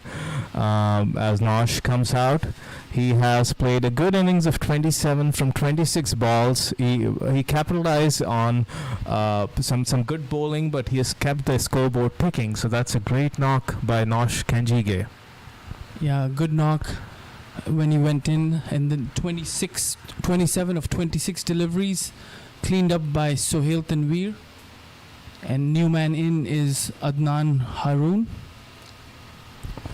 Adnan Haroon is also a handy cricketer. He in fact opens the innings in some local Houston Cricket League games, bowls very good leg spin. He's almost in the mold of players which the Mustangs have gone for this year. They could bowl, they could bat. A lot of their players can just come on the big stage and do and deliver as needed. And Adnan Haroon is one of those. With about 8 deliveries remaining in the innings, though, they need him to dispatch a few balls to the boundary. That's the need of the hour right now, as the score is 119 for 6. Mustafa Usman would be pretty happy with this. I believe so. 119 for 6 with almost 19 overs done, 18.5 overs. Usman will be pleased with this effort, and he will have to have a big chat with his batters before going into bat. Their batting has been their Achilles heel so far. Haven't been clicking. Sohail comes in to Adnan Haroon. Full toss. Bunted, and they're trying to come back for a second. Ali Sheikh is almost halfway down the wicket. We think so. A second was on. But as the over comes to a close, the Mustangs are 120 for 6. And after this over, we'll be having Mr. Brian Walters back in the comm box. If I tell you the easiest way to maximize your tax savings, get bookkeeping done, and having a better financial position in the market is to call 1-800-250-8596. So what are you waiting for? Just pick up the phone and call us now. A year or two of what could be delicately termed my career. I was bowling in 1-over spells. This happens to be another 1-over spell on my part. This last over of the innings to be bowled by the Piers Mohamed Ilyas. 120 for 6. And so I really do think that the Hurricanes and Captain Usman Rafiq are going to be very satisfied with where they are at this stage. 4 overs, 21 runs, 2 wickets for Sohail Tanveer. And Brian, you're right. You also used to concede 21 runs in 1 over, though. As Ilyas also bowled equally well, 3 overs for 23 runs. After the first expensive over, he's bowled, adjusted his line and length. And Adnan Haroon, final six deliveries. Here's Ilyas. Oh, wrapped on the pad. Oh, tell you what, that's great running. Oh, no, not quite great running because he's given out. Tried to steal a bye or leg bye, it would have been, because it wrapped him on the pad. Immediately taking off as a non-striker, looking to get on strike. Umpire Owen Brown at square leg, taking a good hard look and then raising that finger. So another wicket goes down. And then Haroon is the batter who was looking to get off of strike to get Ali Sheikh back on strike, and it appears that Ali Sheikh is one who's going to have to take the long walk back to the pavilion. Score is now 120 for 7. And it's a good sign for Houston Hurricanes as Ali Sheikh, who was playing well, gets out, run out, first delivery, was an ill-advised run, and as the new batsman walking in is the brother of, I believe, Matthew, Joshua Trump, wicketkeeper for Dallas Mustangs. So 5 deliveries to go, and it's not easy for any new batter to come and face the likes of Ilyas. With 7 wickets down, he's going to try to rotate the strike immediately and bring Adnan Haroon. Well, the disadvantage, Mustafa, is that both batters who are at the crease are brand new. And so with only 5 balls remaining, you would have hoped, if you were the Dallas Mustangs, that one of the top order would have still been around, who would have been at the wicket for a while to be able to hit big towards the end of the innings. At this stage, no one has been there long enough, and so if you're Houston, you're really, really happy to the way things are. And some of these batters haven't gotten a chance to bat because of the fact that Dallas Mustangs, the top order, middle order, have played so well that some of these batters haven't gotten a chance to bat in the first 8 games. And this is a full toss again, trying to hit a Yorker, and a lot of pace. Even on the first delivery, Adnan Haroon completely missed it and went for a leg bye, resulted in a run out, and this one again. So 2 dot deliveries, 20th over. So some good signs here for Houston bowling. 120 for 7, just final 4 deliveries to go. You will absolutely take those 2 dots. I think that one was actually overpitched. He missed out there. Trump, just brand new to the wicket, had he been there for a few overs, I think he'd have been able to put that one away. But either way, 4 balls still to come. Here's Ilyas, falling straight right through the attempted drive, maybe just missing that off stump by a whisker. So 3 dot balls. What a great last over this is in progress by Mohamed Ilyas. He's bowled 3.3 overs now, none for 23. But most importantly, the first 3 deliveries of the last over, have been 3 dot balls. And so if you are Captain Usman Rafiq, you just want your big fast bowler to close this over out strongly. And here he is again. Short of a length, and now whipped into the outfield, square leg, couple of bounces, but just a single, Mustafa. So really, really good over thus far with only 2 balls remaining. Yeah, brilliant over here by Ilyas. First 4 deliveries, 3 dots in a single. You can't ask for anything better in the last over, especially with new batters coming in. And how about the hustle on the very first delivery, running towards the batter and getting that crucial run out of Ali Sheikh. And mind you, it's very difficult to bowl when you have a right-handed and a left-handed batter batting. So he got rid of the left-handed batter. Seems to be. So now Adnan Haroon back on strike. He's faced 2 balls so far. Scored only 1 run. He's facing up to Ilyas. Short and a slower delivery at the same time. Adnan Haroon plays about a week too early, and he has his leg stump rearranged. What a great over this is by Muhammad Ilyas. Going into this last over, just 1 ball remaining. He's already taken 1 wicket, has another by way of run out, and the wheels have fallen off the Dallas bus in the last over of their innings. Yeah, great piece of bowling here by Muhammad Ilyas. 121 for the loss of 8 wickets as Adnan Haroon cleaned up by Ilyas. First wicket, but so far, apart from that very first over that he bowled, he's been tremendous. He's mixing his deliveries. He's tried to bowl some express pace and also slowed it down a bit. So great bowling here by Ilyas. Great bowling now. Nasir Jamali coming in to face 1 ball, assuming that it's not an extra. Nasir Jamali, who last year played for the Hurricanes, so facing a little friendly fire as he's walking out to the pitch. That's right. Completely new bowling attack this year for Houston Hurricanes. They had Ali Khan and Nasir Jamali, and replaced by the likes of Muhammad Ilyas, who's played all the games, and Sohail Tanveer last 3 games, and before that Hassan, Rashid and Josefa has kind of shared a few games. So Ilyas looking to close out here. Here he is. Falling straight, driven to short extra cover. They run through for a single. What an absolutely brilliant last over. 2 runs coming from it and 2 wickets taken in that last over. Tremendous effort by Muhammad Ilyas. And how about the Houston Hurricanes? Dallas Mustangs winning the toss and choosing to bat. I think they would have been looking for something more along the lines of 140-150. As it turns out, they're knocked over effectively for 123. Just a quick look at the scorecard here. 2 biggest scores are going to be Sujith Gowda, 31 from 28, and Nash Kenjige towards the end, 27 from 26.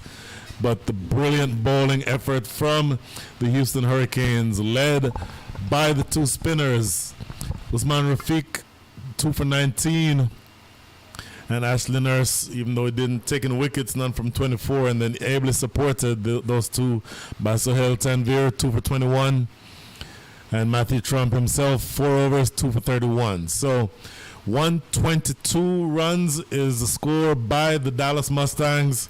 A quick break coming up, and the Houston Hurricanes will be asked to score 123 to take the victory away from what I believe is the best team in the division. So quick break coming up, and we will be back in about 10 to 15 minutes. See you shortly.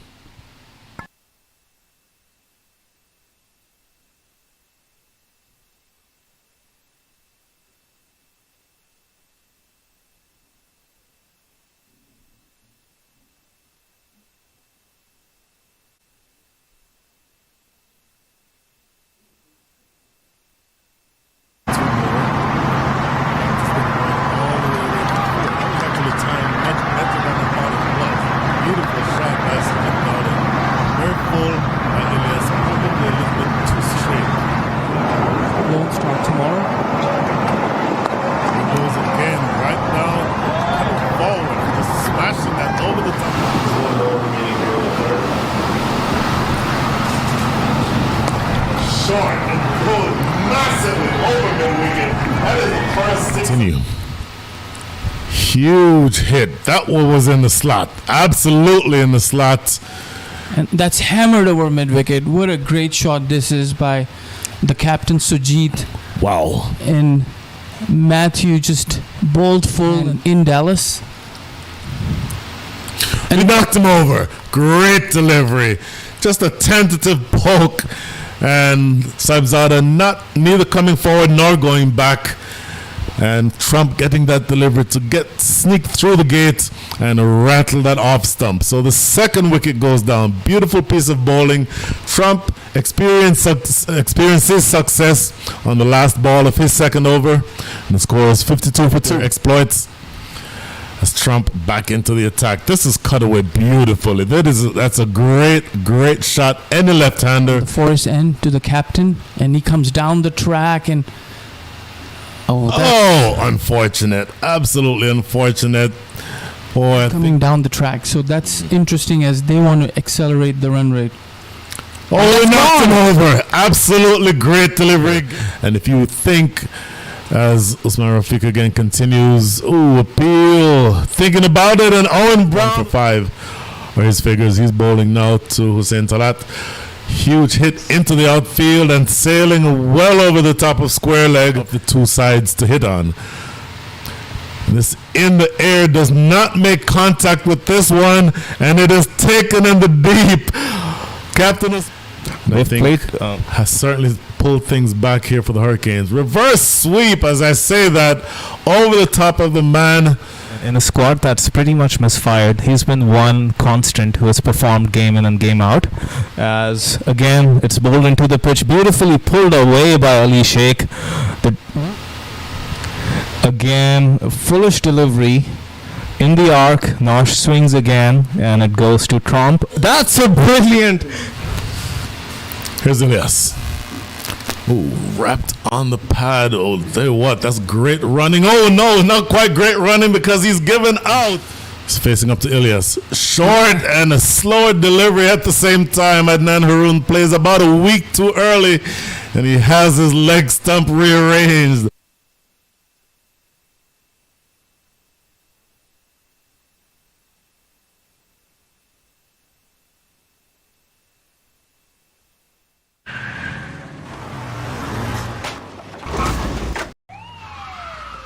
Took that last corner pretty quick. Sir, I need one hand on the roof, one hand on the pump.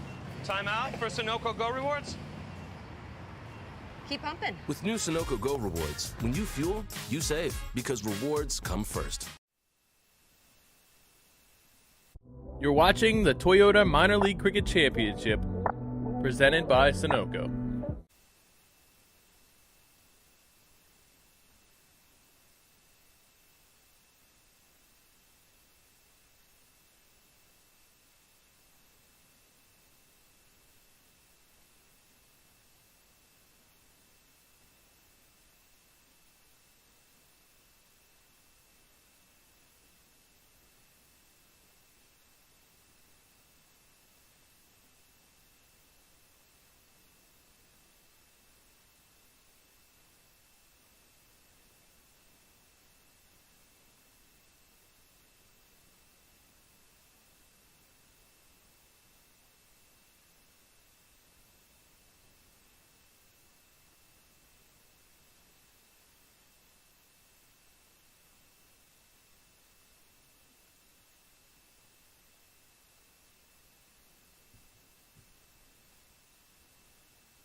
Welcome back to the Prairie View Cricket Complex, and an absolutely wonderful scene being displayed here on your screens as we have, for the first time this weekend, the drone cam being operated by a man who is not only a brilliant commentator but also a tech guru supreme, Munir Majid.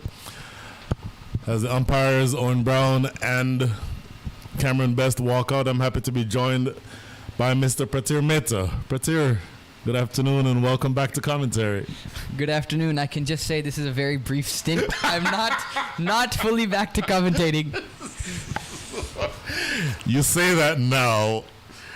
You and I both know that I love when you can commentate, but I guess if you have the ability to actually play in the minor leagues, that should probably be your priority.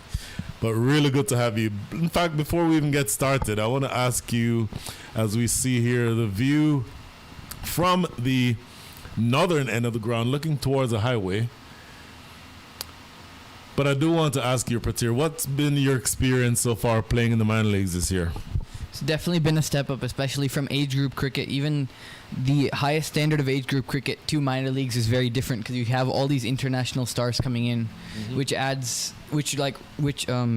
really, I can't get words out of my mouth.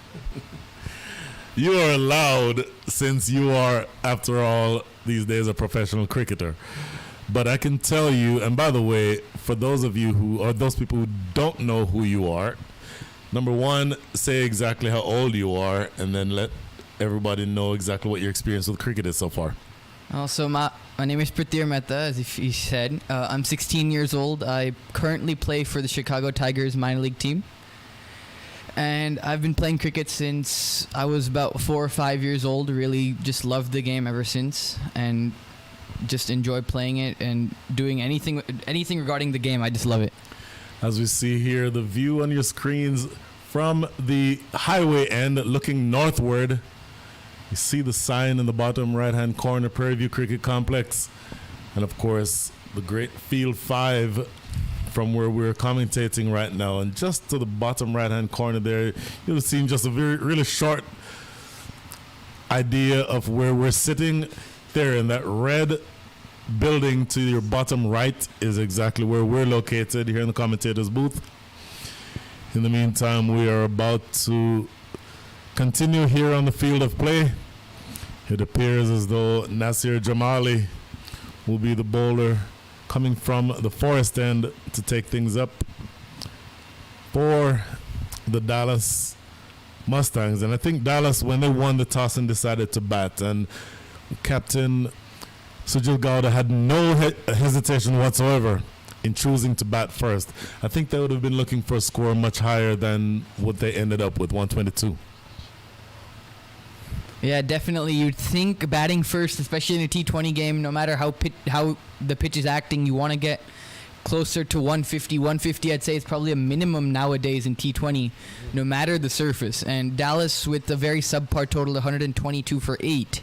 However, we've seen Houston Hurricanes struggle a lot with the bat so far this season, especially the man on screen, Ramiz Raja, has only scored 106 runs in 7 innings at a meager average of 15, something you'd really want to improve.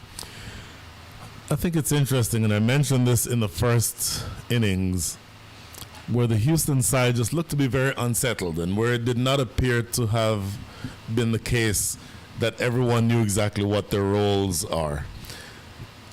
But chasing a total of 123, you would think is very doable, and obviously just needing just around a run a ball, 6.15 to be specific. Anything in that range will give you the victory, a really sorely needed victory if you're the Houston Hurricanes. Because in addition to not being mathematically out, even though they've only won 2 and lost 5, they're still mathematically alive. But more to the point, just a matter of pride at this point. I think they just want to prove that they are as good a team as they were last year. Nasir Jamali, who was a member of the Houston Hurricanes last year, will be taking up the bowling from the northern end of the field, the forest end. And he will be bowling left arm over. And here we are to start the chase. Into Ramiz Raja, first ball defended into the offside. Tidy start there by Jamali, and looks to be heading towards his good friend Ramiz Raja, just maybe saying a few words. You'd expect a lot of that. Of course, these players, not only do they all know each other, they've played with and against each other for a very long time. But just generally speaking, I think the tone or the temperament around this minor leagues has been one of great collegiality. And so you don't expect for there to be much animosity. Every once in a while you'll expect for there to maybe be some hot blood, but for the most part, I think that's not going to be the case. And of course, look at this. Absolute sloppiness in the first run of the innings. The ball was defended. Absolutely no chance of a run being taken. But that fielder at mid-wicket, instead of throwing the ball back to the keeper or at the stumps, threw it directly between them both, ends up down the third man. So the first single of the day for the Houston team. These beautiful drone shots here presented by Munir. I mean, just look at that. Possibly, I'd say the home of cricket in the U.S. right now. Oh, yeah. Last week we had 24 teams. I'll get back to that point after this ball.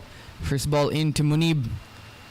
Ooh, looks like some swing there for Nasir Jamali. Hands on head.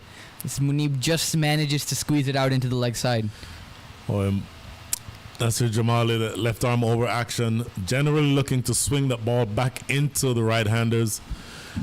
And with that being the case, you'd expect a heavy onside presence. So there's a mid-wicket, there's a man at deep mid-wicket, there's a short fine leg, and there's a mid-on. So a 5-4 field, which is not typically what you see for an opening bowler. Typically it's a 6-3 field. Once again into Munib. This one defended once again. And so far... Okay. Let's say I was tricked by the umpire's signal there. Ultimately, it's a dot ball, but just for that second, umpire Cameron Best signaling to his partner Owen Brown that there's 3 balls remaining in the over. But just for a split second, you just got the impression he was raising the finger, but certainly not the case. So just 3 balls. In fact, I think 2 balls remaining in the over now.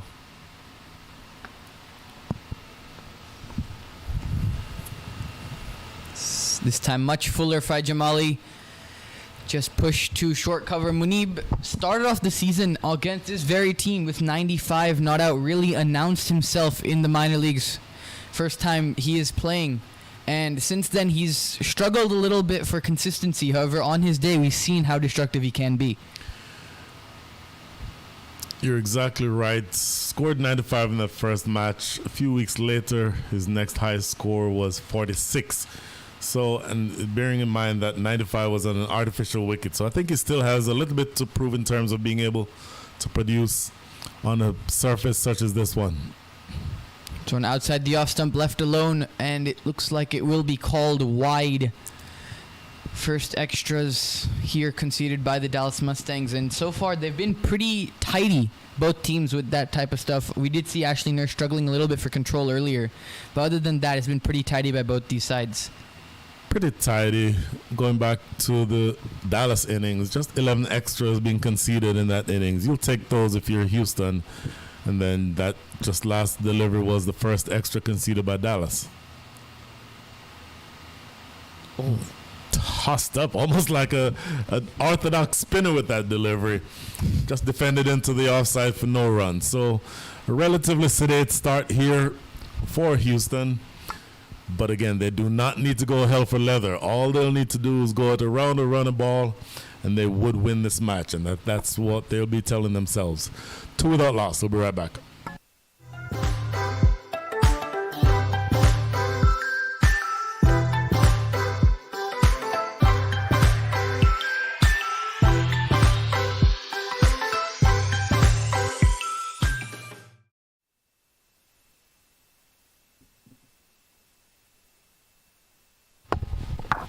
It's lagging a bit because of the hotspot.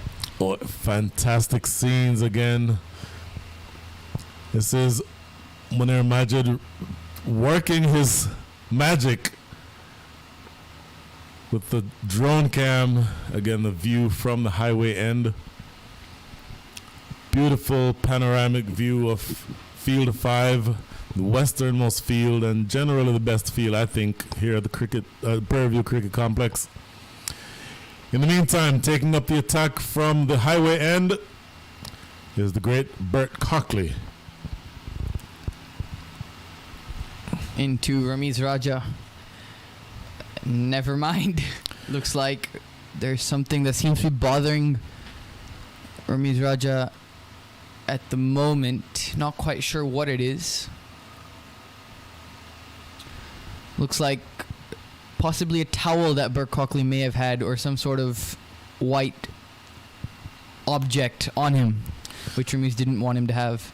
Bert Cockley these days is essentially the strength and conditioning coach for the U.S. national team.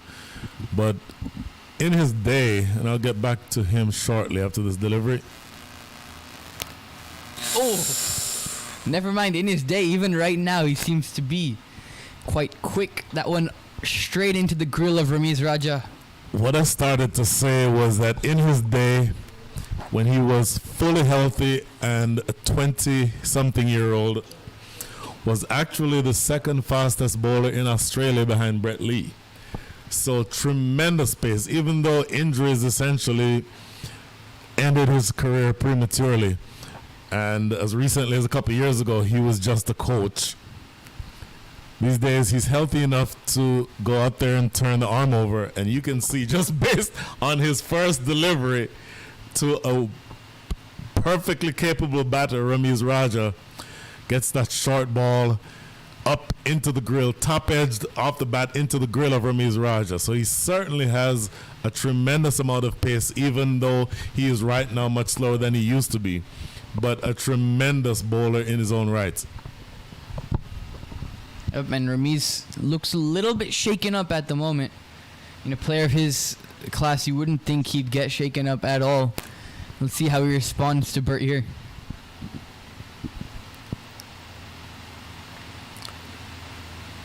Very full. Cockley sort of over pitching, looking for the Yorker, but ended up just bowling a low full toss, and it is punched through the offside for 4. This is the perfect reply. If you are Ramiz Raja, you'd think, get hit on the head, next ball you want to show the bowler what you're made of, and while that probably wasn't Bert Cockley's best delivery, it still deserved to be it still needed to be put away, and that is exactly what Ramiz Raja did. Certainly the case. Now, Bert Cockley, I think, is best, and his history is that he tends to bowl fuller early in his spell, and then he turns up the short stuff later on in the spell.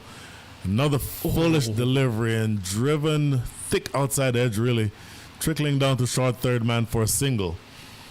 So I would expect in this innings here, Pratir, that Cockley will be bowling slightly fuller to start his spell, but he tends to switch up and go shorter the later he gets into the spell, as he, I guess, gets more and more warmed up.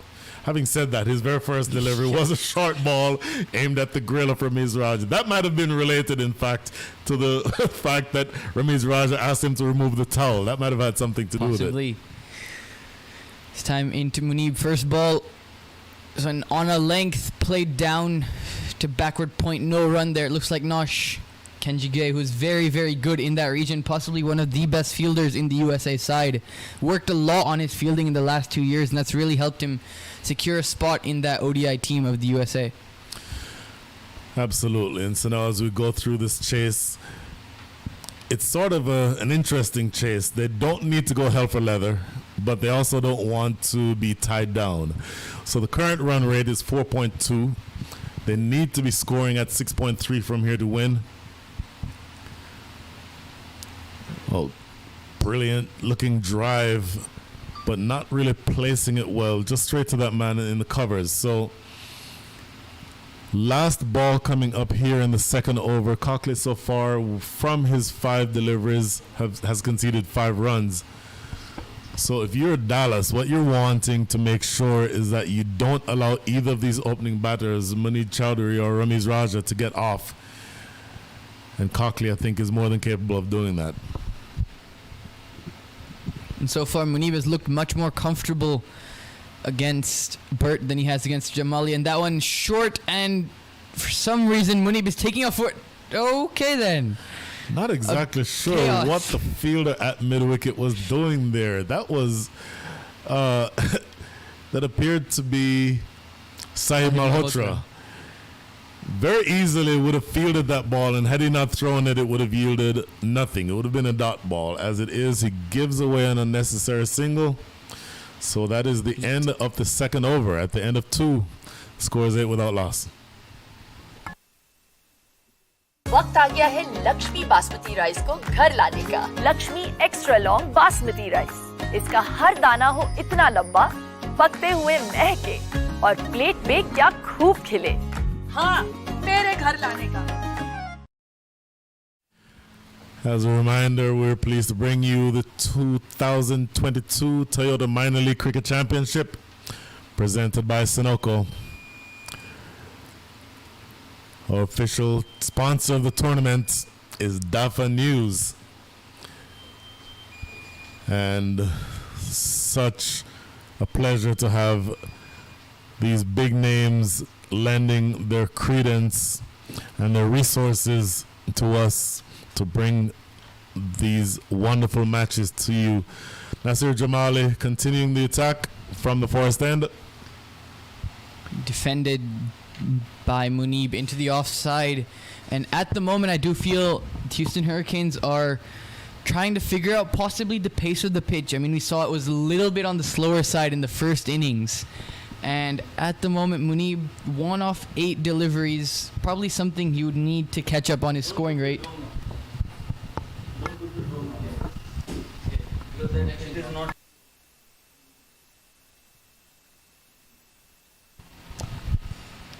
You see Jamali coming in once again to Munib. Looks to play, and that looks like a drop catch. A diving Joshua Trump. As again, an unnecessary piece of work there by the point fielder, just throwing it for no reason at the bowler's end. Wow, that certainly was a drop catch. Umpire Cameron Best with no signal, and they ran through for a single, which means that it certainly came off the edge of the bat. Diving attempt by Joshua Trump, not able to extend his right arm out far enough to be able to corral that one. So a chance provided. You don't want to give any chances if you're defending a low score, and that was Munib Chowdhury who was allowed to keep batting on that occasion. Let's see how much it cost Dallas. Once again, tentative outside the off stump. Looks like he just manages to pull the bat away in time, but it was almost the same exact shot that Munib tried to play where he got an outside edge. And I must say, that was not an easy chance to Joshua Trump. We always think if the ball's close to the keeper, it should be caught. But being a wicketkeeper is probably the hardest thing to do in the game today, especially with the variations that the bowlers have. I would certainly agree with that. And, you know, technically it's a drop catch, but it was really a difficult chance. Third delivery of the over, just riding the bounce. Really give Ramiz Raja credit. He sort of rode the bounce on that one, kept it down, and ran it down to third man. So the Houston Hurricanes get into double figures. They will absolutely take this. What they need more than anything else is just a start, and they just want to be able to make this opening pair, to make good progress toward chasing down the total. If this opening pair can get through the power play overs, I think that they'll be very happy and satisfied with the way things are. Because remember, this Houston team essentially has a bottom-heavy lineup. So you have Ashley Nurse, Matthew Trump, and Captain Usman Rafiq coming in down the order. If this top order can stem the tide, then you'd really have to like Houston's chances, as this ball is outside the off stump and left alone by Munib Chowdhury. Just one ball remaining here in the third. The score is 10 without loss. And Brian, interesting.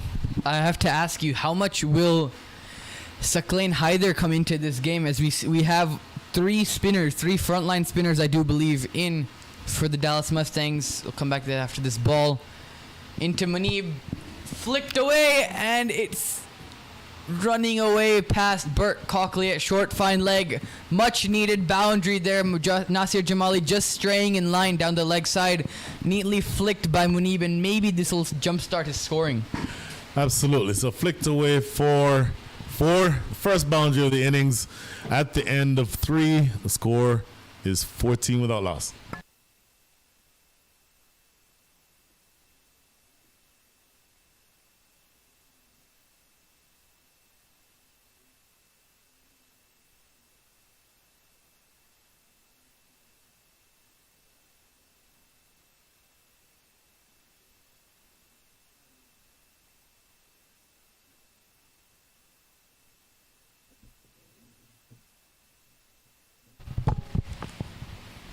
Come back here to Prairie View to get back to the point I was making as we saw Nosh Kenjige warming up in between overs that the Houston Hurricanes have Saqlain Hyder, who is possibly one of the best players of spin currently going around in the minor league with those funky shots that he has, the switch hits, the reverse sweeps, the traditional sweeps, and obviously all the shots straight down the ground.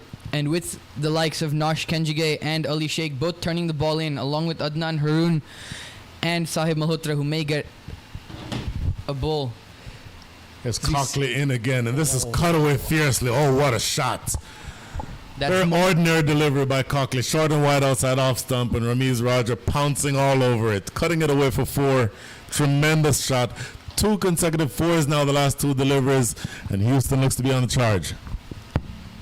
Yep, and that's the class of Ramiz Raja. We haven't seen quite as fluent of a Ramiz Raja this season as we saw, I believe, in the exhibition season in 2020 when he did play for the same Houston Hurricanes team. And that shot maybe, hopefully, will, just for the Houston fans, will get him back to the form that we've seen him in the local leagues. Just as expected, a much better delivery from Bert Cockley. A lot straighter and a little fuller. Just guided into that mid-wicket area for a single. But if you're Houston and you're wanting to make sure that, number one, you put something positive on the scorecard at the end of the day, and then number 2, try to convince yourself that even though there's miles to go for you to get anywhere close to those top 2 spots in the division, that you have to tell yourself that this is an opportunity to take a game away from what I think is the best team in the division. This time into Munib. Appeal for leg before. Looks like it was just down leg and too high as well. And good comeback here by Bert Cockley. The first ball was very ordinary at best. The next 2 balls have been much, much better on the stumps. I would agree with you. Now, Cockley, again, a tremendous ball in his own right. You get the sense that these 2 batters, knowing that they have not had they don't have a very steep hill to climb. So if they just respect the good balls and put away the bad balls, that's really all it's called for at this point. This one just defended back down to Cockley, and so the first 2 deliveries.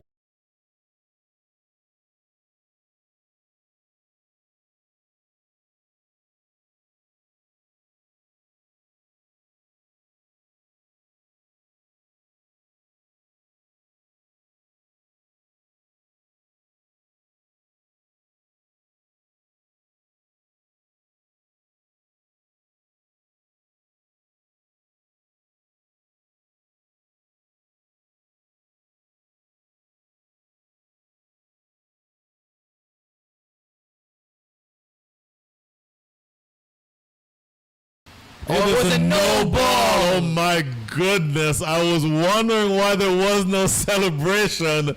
And the reason for that is that even though Midoff took the simplest of chances, it is a no ball. So Cockley will be kicking himself here.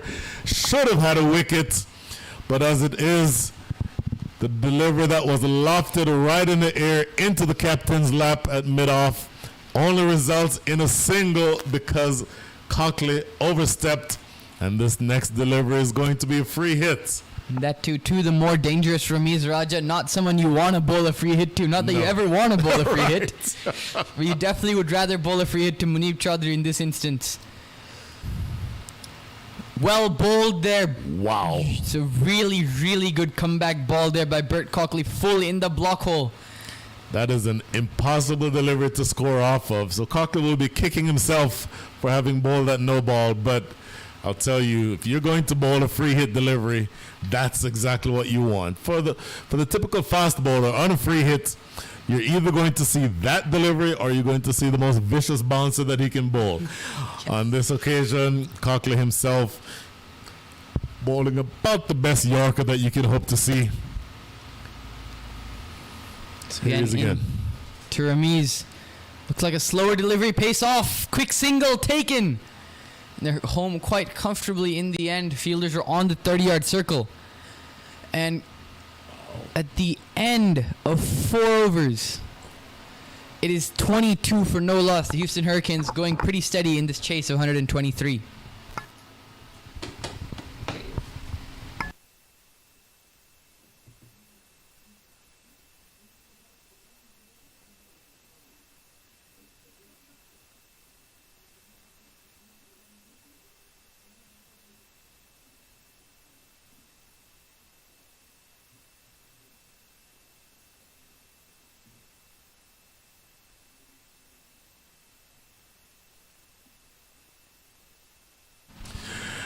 Welcome back to the Prairie View Cricket Complex. The Toyota Minor League Cricket Championship presented by Sunoco. And our presenting sponsor, official sponsor rather, is Dafa News. Change in bowling from the forest end. That appears to be Hussein Talat. Hussein Talat, right arm seamer.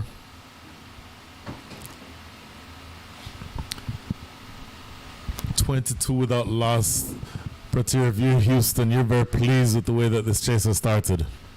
Definitely. I mean, both Munib and Ramiz Raja have spent some time out there seeing how the pitch is playing, so you might expect a little bit more aggression there, as that one just down the leg side will be called a wide, and not the start Hussein Talat would have wanted.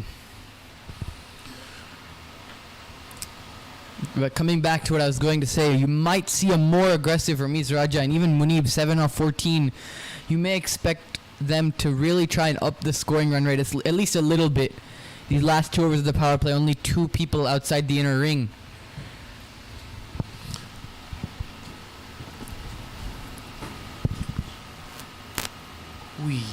Good delivery, just defended to short fine leg for a single. Cockley does the cleanup work. I was very surprised, Patir, at the toss to see how quickly Sujit Gowda chose to bat. Because I certainly think, just in inspecting the pitch beforehand, that this felt like a bowl first type of wicket. I thought it was always going to be easier to bat in the second half of this match.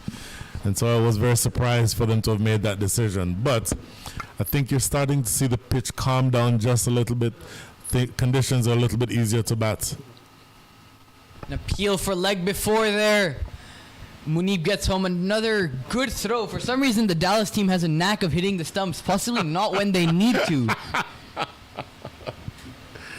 Comfortably home there, Munib. And if I come back to a point I was trying to make earlier, we see the likes of Saqlain Haider. Do you think the Houston Hurricanes would promote him maybe to a number 3 position if 2 spinners are operating, considering he's probably their best player of spin in the lineup? That's an interesting question. I'll answer it after this ball. Defended. Ooh, no, not going to take a single there. It's an interesting call. The start that this opening pair has provided, with no wickets having fallen, even though we're into the 5th over here. The fact that this first over, this first passage of play has gone as well as it has opened up a few options for Usman Rafiq. So that very well could be an option. The other thing is, if this pair stays there much longer, then you're getting into the section of the innings where it would not matter if you promoted an Ashley Nurse or even if the captain promoted himself, because the key to this chase, I think, is just riding out this first 5 or 6 overs. That one again defended by Ramiz Raja. Both these batsmen have been very cautious in their approach. Again, both of them not really consistently scoring many runs. Ramiz not having the best season either. And so I think right now they're just trying to bide some time that they do have the run rate, only hovering around 6. So if they can play, let's say, maybe 5, 6, 7 overs, they'd feel much, much more confident to maybe look and open up and attack the bowling. Bearing in mind you're only chasing another 98 runs, you're currently scoring at the rate of 5.56. The required rate and the actual rates are not that far apart. The required rate is 6.3.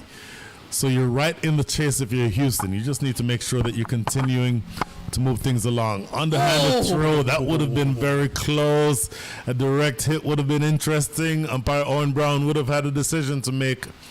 Luckily for Houston, that does not become something that they're concerned with. So quick single taken here. I believe 1 ball remaining here. Make that 2 balls remaining in the 5th over. Must say, not the best looking dive there by Munib Chaudhary. Looks like he has in fact broken his pads. Wow. Not something you want as a batter in any form of the game. Especially not in T20 when you have probably a set of pads that really suits you.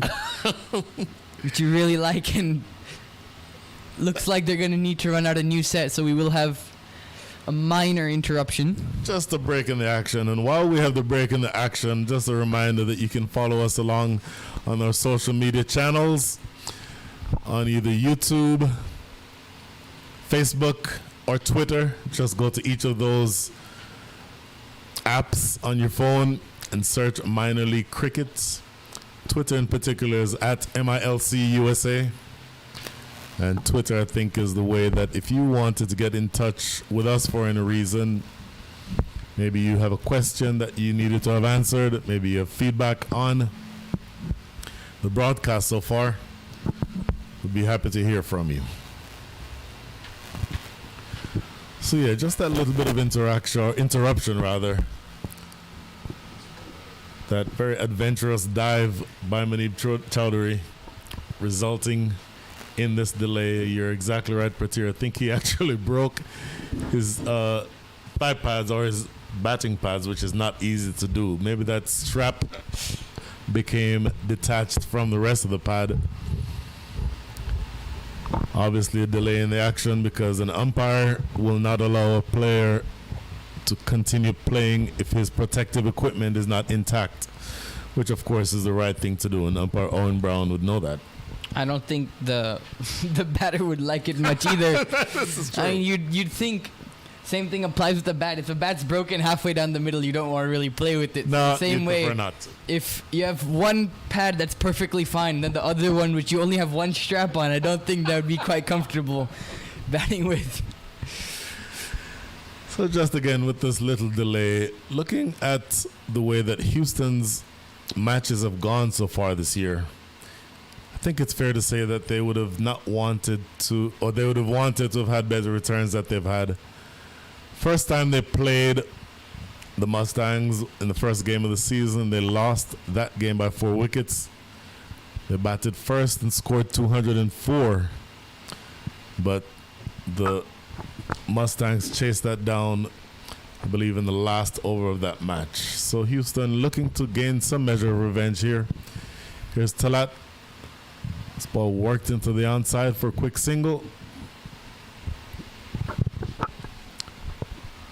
Pretty tidy start here by Hussein Talat. 5 runs off the first over. So at the end of 5, the Houston Hurricanes are 27 for no loss. 27 for no loss.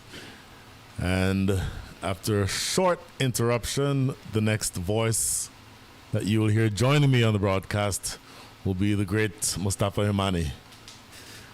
As Pratir walks off to take a water break. Thanks for your efforts, Pratir. See you later in the innings. 1, 2, 3.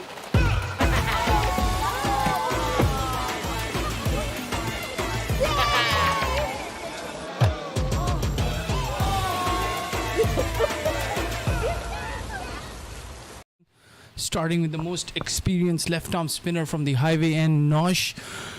Like we talked about early, Brian, the pitch is assisting the spinners. A lot of turn, especially from the highway end, where Usman Rafiq got a lot of turn and bite when he was beating Hossein Talat. They've got Ali Sheikh, another left-arm youngster spinner.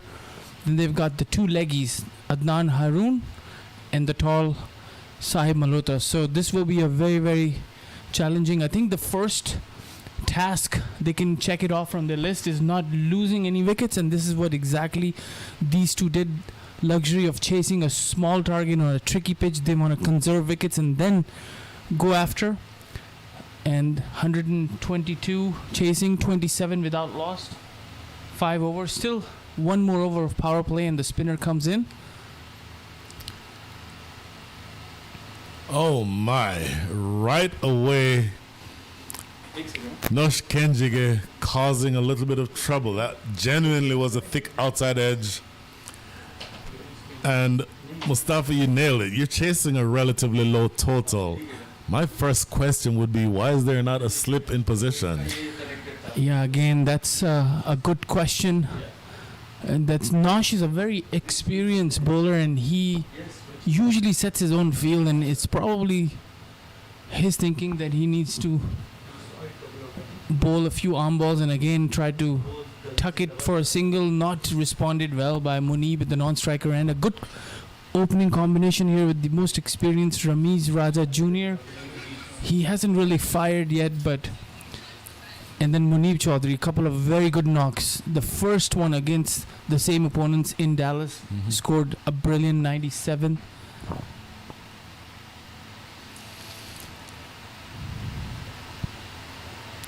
Well, I think as this ball goes down the leg side, it might have gone. In fact, it goes all the way for 4, and it's just 4 byes.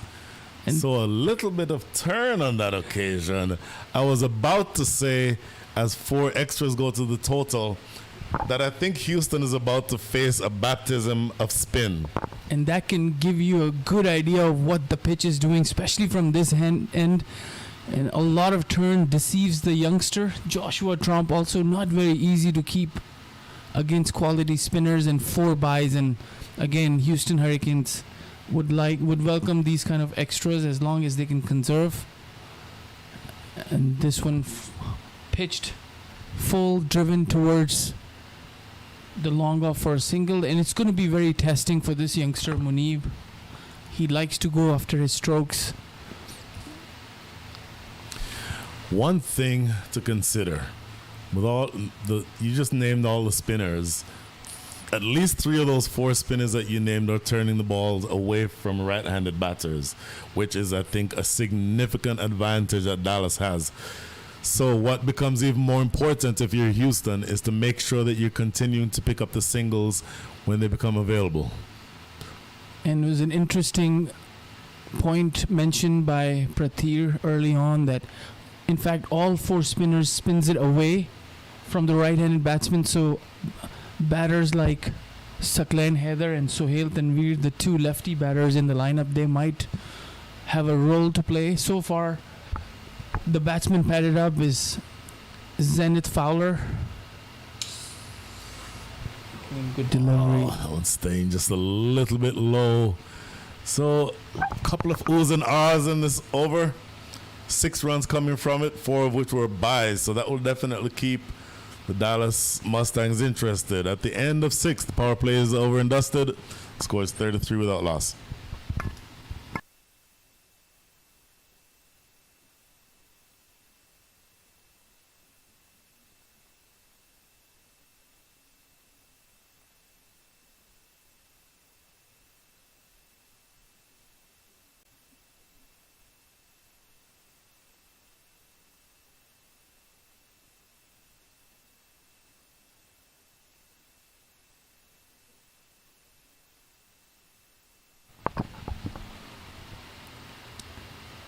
And let's see if we get to see. No, it's going to be Hossein Talat. That's their 3rd pacer. Also a very experienced bowler. And Brian, interesting that when you have 4 spinners and who can take full advantage of this strip, and you're bowling the fast bowlers, which Bert Cockley, Nasir Jamali, and Hussain Talat, which means the 4 spinners will not be able to finish their quota of 4 overs. So it's probably good for Houston. I think it's going to be easier to play pace on this wicket than spin. And so we just spent the better part of the last overs talking about the spin attack that Dallas has. Houston, I think, will be very complimentary of Dallas, wanting to make sure that they face as many overs of seam as much as possible as compared to spin, because I think the spinners are going to be a handful. Now, maybe part of the calculation is that with the right-hander hitting toward the small side of the field from this end, that might have been part of the consideration. But still, I think tactically something that you can question. Again, good shot there, and was there some overthrows?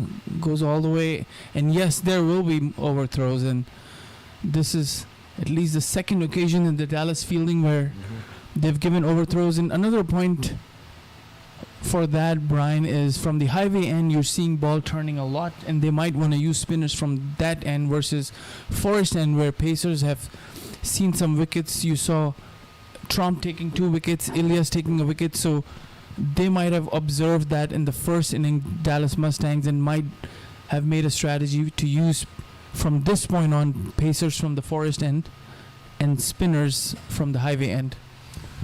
Very interesting thought. Short cutaway just past that man. That's Kinjige at backward point.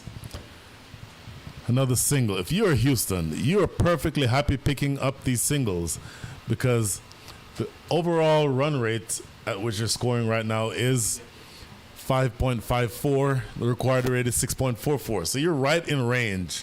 And again, hopefully this is not a case of commentator's curse. No wickets have yet fallen. So you're shortening the game if you're Houston, and you're wanting to continue doing exactly what you are right now, because the longer this pair stays there picking up those 1s and 2s, the easier this game gets. And that's a good looking drive, but straight to the fielder in the deep. Not easy for someone like Ramiz Raja, who's searching for runs in this tournament and coming out under a lot of pressure, and then playing on this pitch where you're seeing slightly slower for Pacers and a lot of turn for spinners. A good time for him to settle down, as they're not chasing a big total, so he's using all his experience to stay in the middle, and so far both the batters, Ramiz and Munib, have been successful. Run rate probably not an issue at this point. They want to get as close to the target as possible and then take some chances. Forced off the back foot, straight to the fielder out there in the deep. Good strong throw. As the game continues to go on, you see some of the nerves easing up, as previous delivery, Ramiz coming down the track and hitting towards deep extra cover. So the more you stay in the middle, the more you get used to the pitch, and more you can benefit the team in chasing down this 122. Just a perfect start here for Houston. 38 without loss. Only another 85 runs needed. Slower delivery, and look at this. Appeal for wicket. Umpire Cameron Best says not out. And I believe that was the last ball of the over. So decent over in the context of the game. Only 5 runs coming from it. But Houston, importantly, has not yet lost any wickets. After 7, the score is 38 without loss. My son, he's so soft-spoken. Oh, yeah. Everyone says he's so good-looking, and he never forgets to call. Hi, Mom. Born for your true self. The 2022 Tundra. Toyota. Let's go places.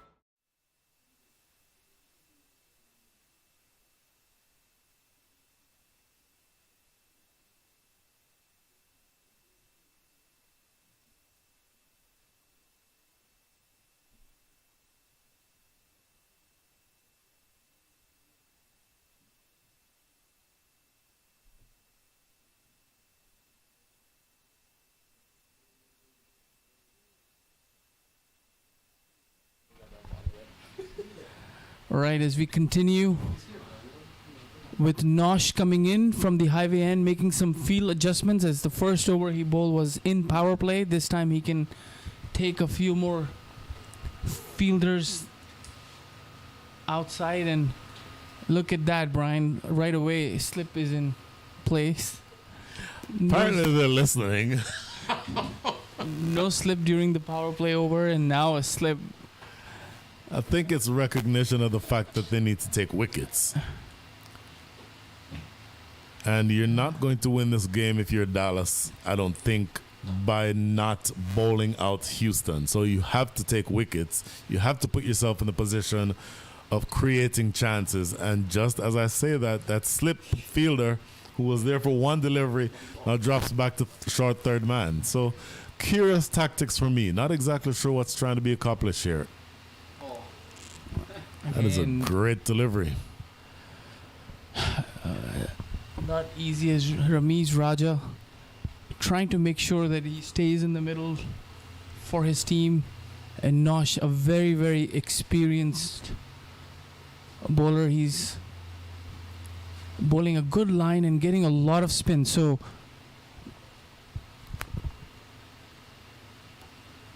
it's very interesting. And in fact, if you see at mid-wicket who's warming up, it appears to be Ali Sheikh. So do you go with spin from both ends? In other words, do you give Hussein Talat a rest and then attack fully with spin from both ends? I think if I was the captain of the Dallas, I almost said the Dallas Mavericks, the Dallas Mustangs, Sujit Gowda, I would certainly contemplate going to an all-spin attack at this stage.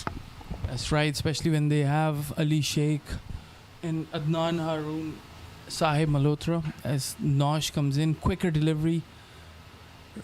It's a good piece of batsmanship too. Just skipping down the wicket, which is not easy to do against a ball that's not flighted. And Nosh actually fired that one in pretty flat, but still using his feet, getting to the pitch, and being able to thwart that delivery. Oh, he absolutely gave it away. Not sure why he chose to do that. Wanted the scoop shot. Again, another delivery that was pushed through very quickly. Wanted to scoop it towards short fine leg and just completely leaving his leg stump exposed. The experienced Nosh Kenjige knocking it back. So the first wicket goes down. Houston will not be happy with the way that they lost that wicket.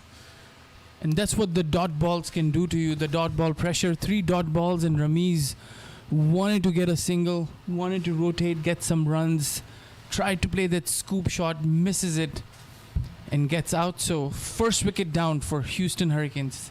38 for 1 as Ramiz Raja departs, and the new batsman is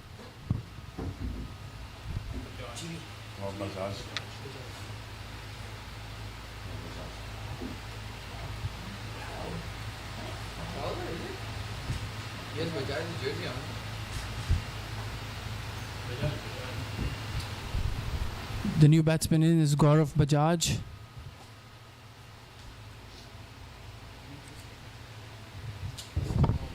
Well, if you're the openers of the Houston Hurricanes, your job was to get them off to a good start. And so from that standpoint, I think they did their job. But you have to be disappointed if you're Ramiz Raja, because part of you has to be thinking that you gave away the opportunity to really put a big score on the board, but you've not done that much this year, and sort of emphasize the fact that you are a capable batter. I think that was just an unnecessary scoop shot. You're not looking to chase 180 or 190. You're only chasing 123. So I don't think that shot was necessary, and I think that he will regret that. Yeah, certainly not needed at this stage. Ramiz Raja was trying to paddle that away, misses it, and Nosh in his second over just conceded 2 runs and got the wicket. And the next delivery, Gaurav Bajaj comes forward, plays it back to the bowler. So one more delivery in this over for Nosh. I see the slip back in position. Great delivery. fizzing past the outside edge. Noshkenjige causing problems for the Houston Hurricanes. A successful over. A wicket maiden, in fact. And after a brilliant over by Noshkenjige, scores 38 for 1 after 7. After 8.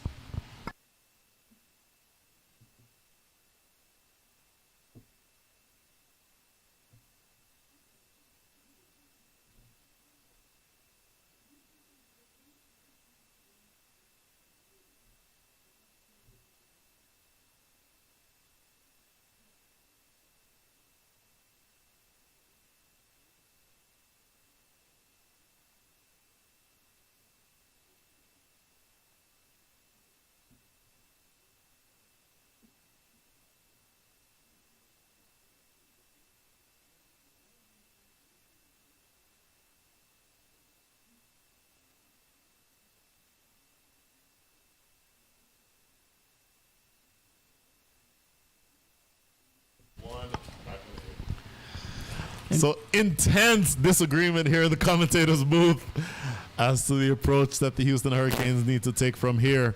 And things do not get any easier because Ali Sheikh, the under 21 left arm orthodox spinner, similar to Noshkenjige, who will be turning the ball away from these right-handed batters, is now into the attack. It will be interesting to see what kind of spin Ali Sheikh gets from the forest end. And certainly, perhaps sending Saklan next, who's a left-handed batter, might be useful for these spinners. As we talked about, Brian, all of these spinners turns the ball away from the batsman. You've got two left-handed batters in your lineup, Saklan, Heather, and Sohail Tanvir, as Ali Sheikh comes in. Oh, this pitch is starting to play just a few tricks here. A little bit of an uneven bounce on that occasion, maybe not getting up as high as Manip Chowdhury would have expected. So you have to be very watchful here if you're Houston, because you don't want this game getting away from you. Oh, this one again goes to the vacant backward point position, and they come back for the second. I don't think the batter was intending to play that shot. Absolutely not. There again, the spin. That is evidence of spin. He was playing that ball toward mid-wicket, and that outside edge took it to short third man. There is no question that that was a false shot. But you'll accept the 2 runs, as this one is now stroked down into the outfield, down to long off. You're wanting to make sure, if you're Houston, that you recover from the loss of that wicket, and just bear in mind what the target is and what to do to chase it. Still no need to panic here, Brian. I mean, they still got 9 wickets in hand. They've got some hitters who can accelerate if need to score 10, 12 runs for in an over or two. But again, these spinners... Oh my goodness. That was almost a spectacular return catch. And that's great diving attempt by Ali Sheikh, not able to control it, but that would have been, as they say, a specky had he pulled that one off. He took one of that catch against Lone Star Athletics, first delivery of Kamran Sheikh in Dallas. Wow. It's an unbelievable return catch.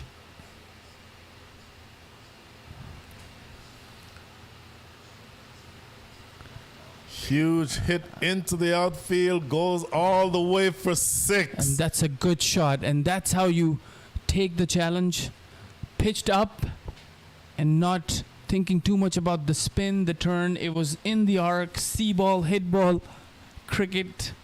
And that's a 6. And that's going to relieve some pressure both in the middle and in the dugout of Houston Hurricanes. There's no question that relieved pressure. Now, the point has to be made. Technically, he's hitting against the spin with that shot. So I don't know how many times he wants to try that shot. You're happy with the relief of pressure, but I don't think you want to try to go into a zone continually trying to hit that shot. As Ali Sheikh will come in. Slightly short again. This one pulled, but straight to the deep mid-wicket fielder. So some runs in this over. Also brought the asking rate down under 7, 6.8.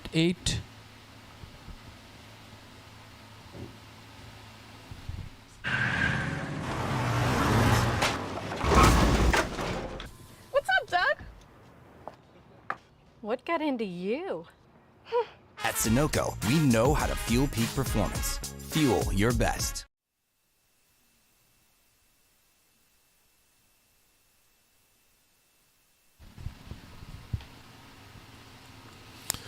Welcome back to the cricket complex, Prairie View Cricket Complex in Prairie View, Texas. The Toyota Minor League Cricket Championship is presented by Sunoco. And the presenting sponsor is Dafa News. Nosh Kenjige, I think, is going to be bowling his third over. A little bit of a conference between Nosh and his captain, Sujit Gowda. And hard to see who that third person is in the huddle. Interesting decisions here for the captain to make, whether to continue with Nosh or bowl him out. And, you know, they still have two more spinners who can come in and bowl, Sahib Malhotra and Adnan Haroon, wrist spinners. But I think it's a good decision to keep Nosh on, as he's just given 2 runs in 2 overs in a maiden. And also for Houston Hurricanes, if they've watched Nosh bowl these 2 overs, they have to be extremely cautious and not go for runs, but to conserve wickets. I think that's the order of the day. The required rate at this stage is under 7. If you don't lose wickets, and if you don't go back to a full ball like Gaurav Bajaj just did, because those on a wicket that's playing tricks can be a fatal mistake.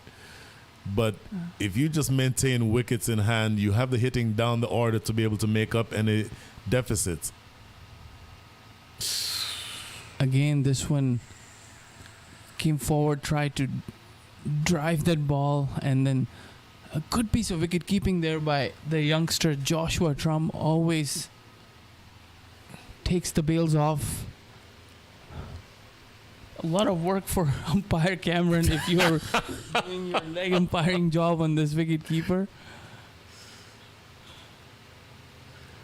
Oh, again, playing back to that full delivery. If there's any lack of bounce, you are a dead duck if that happens. On this occasion, just a thick inside edge onto his pads. But he's going to want to watch that Gaurav Bajaj, because, again, if you go back to those full balls, I think you're asking for trouble. This is a more confident-looking stroke down the ground to mid-off, or long off, rather. And something interesting, Brian, in the last 18 or so balls bowled by these spinners, Munib hasn't faced a single delivery. So Ramiz played the second over of Nosh, and then Gaurav played Ali Bajaj. So Gaurav Bajaj played Ali Sheikh, and now Nosh coming in. So this was the first delivery that Munib faced, and he just rotated the strike and got a single. Wow. So 1 ball remaining before we're at the halfway stage in this innings. The score is exactly 50 for 1. Reverse sweep being attempted. Umpire Owen Brown having a think and then saying no. A little bit of excitement, but again, a brilliant over by Nosh Kenjige. 2 runs coming from it at the end of 10. The score is 50 for 1.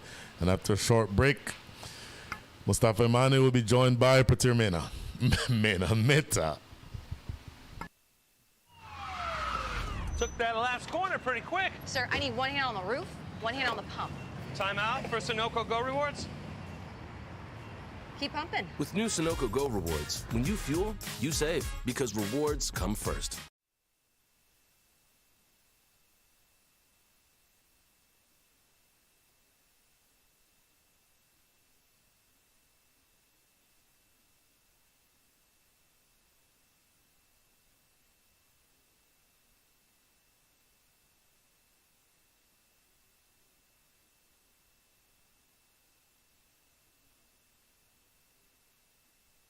Welcome back here To Prairie View, as you see, a bowling change does look like Sahib Malhotra will replace Ali Sheikh from the Forest End.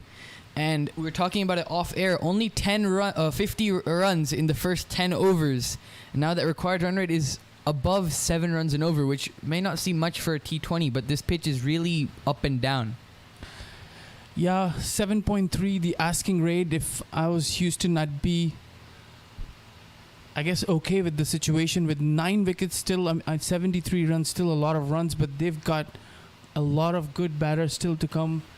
Players like Nurse, Saklan, and Osman who can score quickly, and Sohail Tanveer as well. So from this point on, it's going to be interesting to see, as spinners will probably continue until the 16th, 17th over, as Adnan Harun's yet to bowl another leg spinner.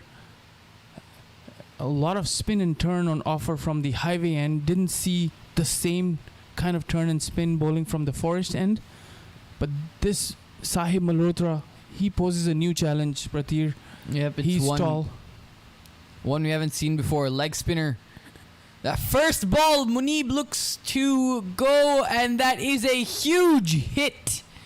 Straight into Snake Pit. That is not what I expected from Munib Chaudhary, but he looks like he's refreshed after that drinks break, and he has a statement that he wants to give, and that seems to be that he wants to be the aggressor in this partnership. Yes, good piece of batting here by Munib. If you've watched from the first ball, he's only hitting the shots when he sees ball in his arc. Otherwise, he's content with just defending and rotating the strike, and a smart cricket by the youngster. And pressure on early for Sahib Malhotra. Let's see how he responds. Obviously known for his big hitting abilities with the bat, but he's also quite a handy part-time bowler for the Dallas Mustangs. That one pushed into the leg side will be a single. And Gaurav Bajaj, we saw from the same end, he tried to play the exact same shot towards that shorter leg side boundary. So we'll have to see how he also decides to go after this drinks break. Yeah, so far Sahib Malhotra bowled a full delivery in Munib's arc, and the other one slightly shorter. So easy balls, easy pickings for the batsman. Sahib will continue from the Forest end, and this one again, very full. Pushed into the leg side, another single. So far he hasn't quite found his radar, and what we saw from the end that Nosh Kanjiga is bowling the highway end, it's not slow turn. The turn has been sharp and may not have been the most at times, but when it's spinning just enough to trouble the batsman. That's right. Again, slightly shorter back foot, goes on the back foot Munib and gets another single. So this is turning out to be a very, very good over for the Hurricanes.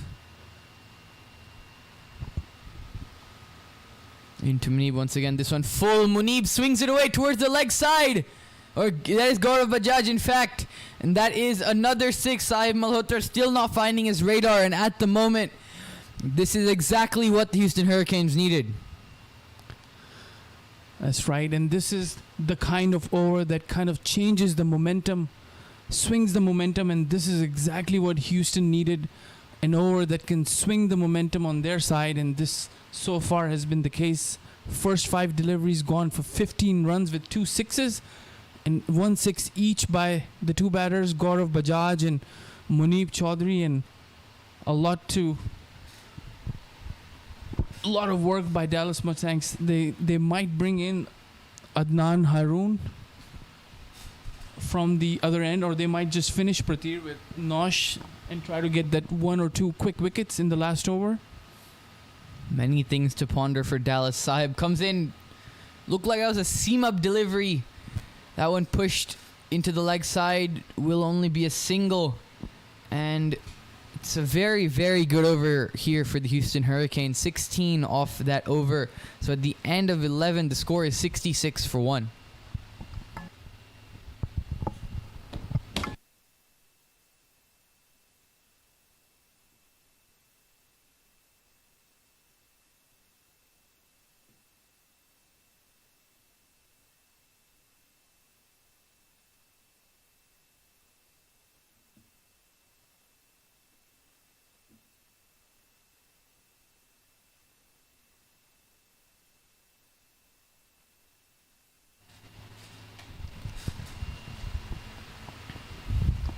Back here, live at the Prairie View Cricket Complex, the great PV5 field, as we do know, overlooking the highway overlooking the ground, and we do see Adnan Haroon coming into the attack, just as you had mentioned earlier, Mustafa. Yeah, they saved 1 over of Nosh for the later part of the innings, and Adnan Haroon coming from the highway end, and it's going to be very interesting because this is the end that is giving a lot of assistance to the spinners, both for Houston Hurricanes and now for Mustangs, and he's going to get a lot of spin, providing that you pitch the ball in the right areas. As Adnan Haroon going to his run-up, both Gaurav Bajaj and Muneeb Chaudhary, Muneeb 23 of 28 deliveries, and Gaurav 16 of 13 with 2 sixes, and 57 runs now required in 9 overs. So 17 run over, and that was 16 run over, and that was what the Houston Hurricanes needed. And it'll be interesting to see how both these batsmen, Gaurav Bajaj on strike right now, how he will play Adnan Haroon. That one starts off a little bit on the shorter side, chopped away dot ball. But we saw as soon as Sahib Malhotra got anything full, they tried to swing it away. And with one leg side boundary being much shorter than the other, it'll be interesting to see if they still try and go from this end.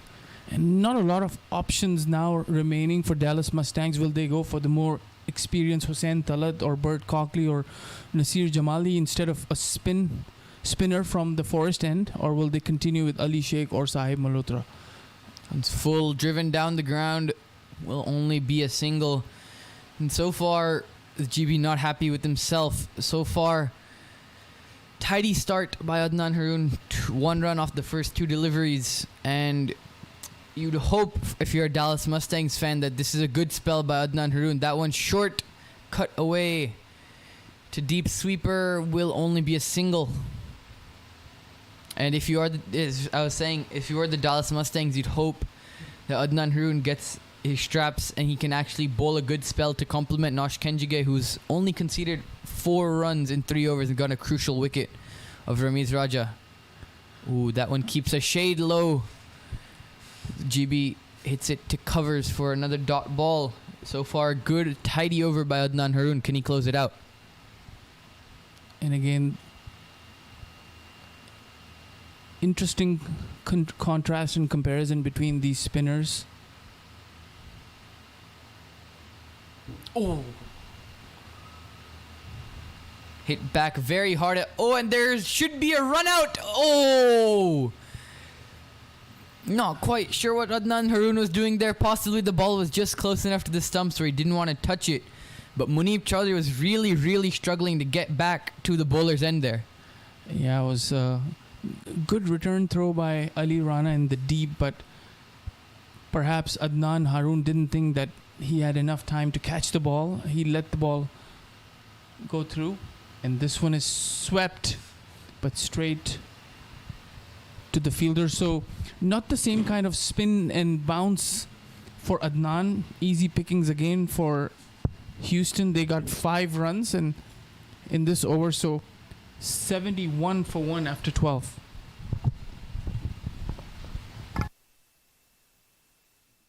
वक्त आ गया है Lakshmi basmati rice को घर लाने का। Lakshmi extra long basmati rice, इसका हर दाना हो इतना लंबा, पकते हुए महके और प्लेट पे क्या खूब खिले। हाँ, मेरे घर लाने का।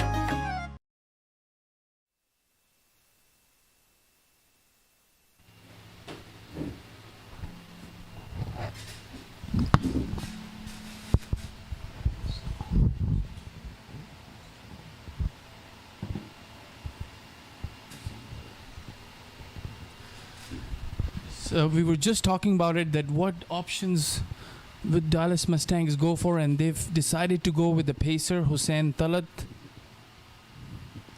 He's bowled 2 overs so far, and so both spinners Ali Sheikh and Sahib Malhotra are bowling 1 over apiece, taken off, and now Hussain Talat is going to come from the forest end. And if you're a Dallas Mustangs fan, you have to hope that Hussain Talat can find a wicket out of somewhere, because at the moment both these batsmen, partnership of 33 of 26 balls, are looking very comfortable in the middle. He's a very experienced bowler, Hussain Talat. He's pretty nippy, but he has a very good slower ball, so he's going to try all his tricks that he knows, and he's got all the fielders in place where he wants as he comes in.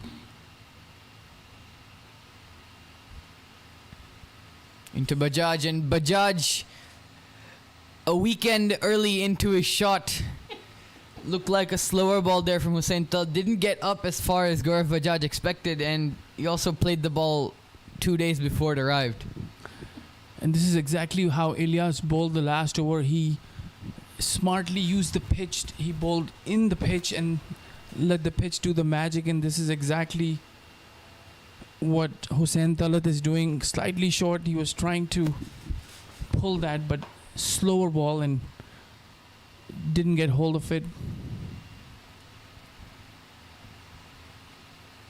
And once again to Gaurav Bajaj. That one chopped away. Running away towards the cover boundary, and it will be fielded out there.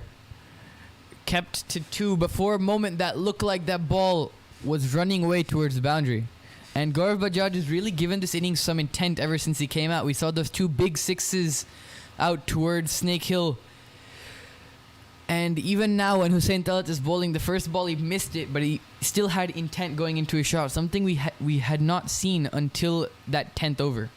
That's right, Prathir. And I think for a batsman like Gaurav, who was kind of lost in the first 7 matches in terms of what his role is, now he's coming in and settling in at that number 3 batsman.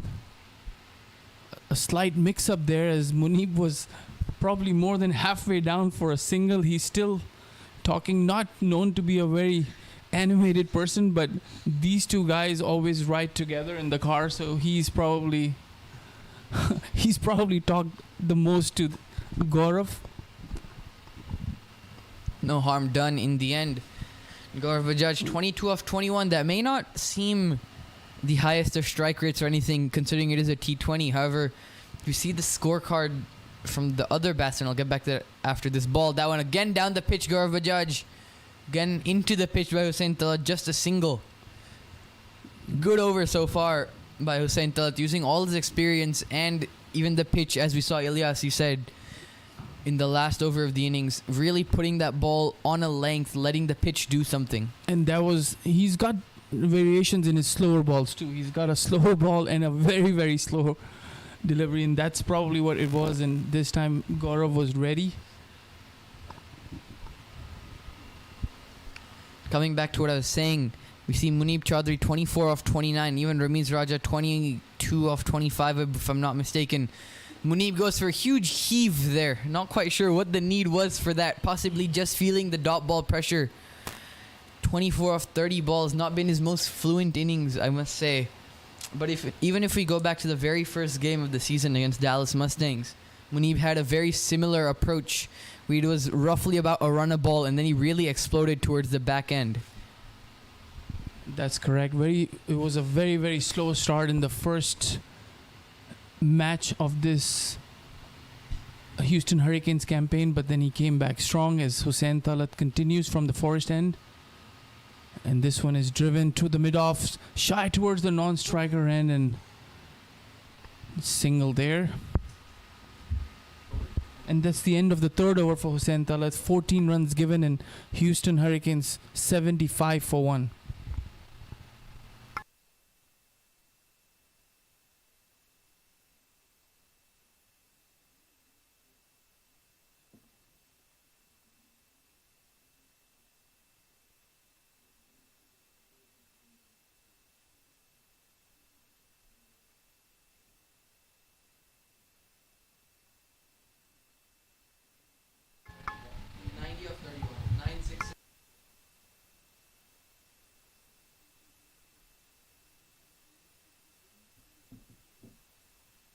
Five runs in the first over, and there's 2 spinners that the captain tried from the forest end, Ali Sheikh and Sahib Malhotra. Both were a bit expensive, so Hussain Talat had to come back for his third over. So Nosh still 1 more over to go. Adnan has just bowled 1, and Adnan will come in. To Munib, that one looking to work it into the leg side. Leading edge, some turn on offer there for Adnan Haroon. This is the same end that we saw Nosh giving a lot of trouble to so far all the three batsmen that have batted in the innings. Yeah, and the end from the highway is assisting the spinners as we've seen throughout this game. As for Houston Hurricanes, even Usman got a lot of value from this pitch with turn and bounce and bite. They got two crucial wickets, and then Nosh, 3 overs, one maiden, 4 runs and a wicket. Down the pitch, Munib. And it's played down to long off. Good looking shot there, but it'll only yield him 1 run. And the weather in Houston, I must say, in the last few weeks has been very, very dry. And that probably has a lot to do with the way this pitch is acting right now. As much water as you can give it, it's been absolutely baking for the last few weeks. Not much rain around. So considering that the pitch is probably very dry and about, I wouldn't say crumbly, but it's definitely very dry. This one again going on the back foot, goes for a quick single. The fielder deciding against taking a shy at either end. So single still coming. 46 runs needed in 6.3 overs. And Pratir, 9 more wickets in hand. And you've got the likes of Ashley, Usman, Zenith still to come. Yep, and that one stays a touch low. Cut away. Only be a single. That looked a very good shot off the bat. However, the sweeper down there in a well-positioned area only keeps it to a single. Those big hitters, you'd think, with a run rate of about 7, they wouldn't be required that much. However, the way this pitch is acting, if they can come and give 20 runs off 10 balls, that would be much needed and would help the Houston Hurricanes to keep that pressure off, let's say, a Munib or a Gaurav Bajaj. Yeah, and these two batters are playing, rotating the strike, and in the process, they're probably going to look for some big shots as the opportunity comes their way. As you saw with Sahib Malhotra's over 16 runs conceded. So no need to panic or rush. 7.1 is the asking rate in modern day 2020 cricket. That's absolutely nothing, easily achievable as Adnan Haroon continues.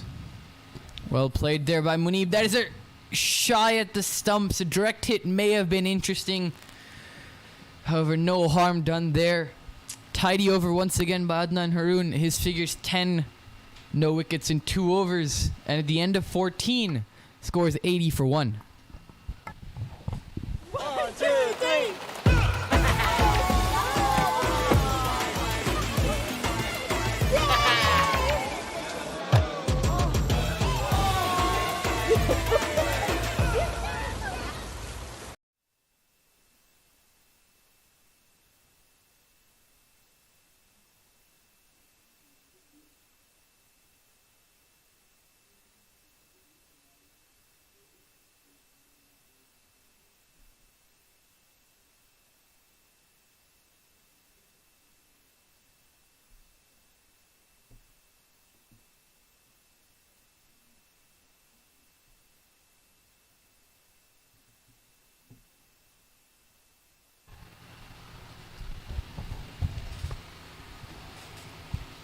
Six overs remaining, 43 runs to go, with 9 wickets in hand.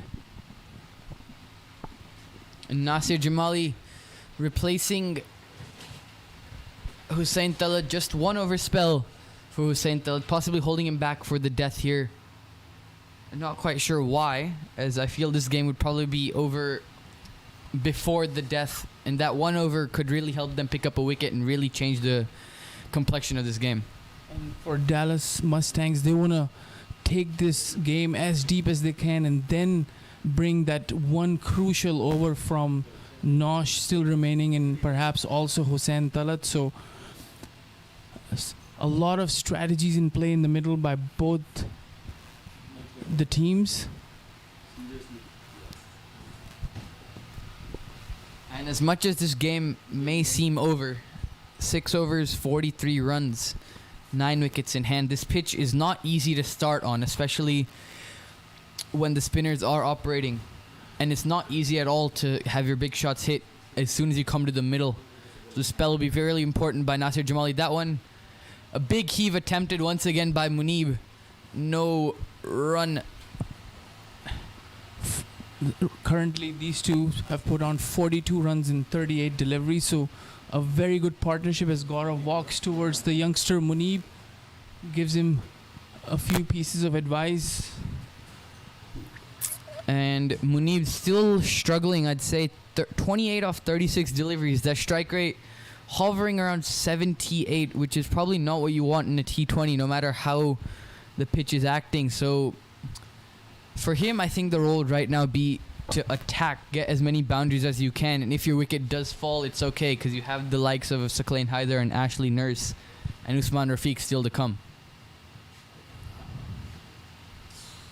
And this one goes all the way to the boundary, no chance for the fielder, and that's exactly what Prathir you were talking about. Munir, a very dominant onside player, always tries to hit on the onside, and this time succeeds in connecting.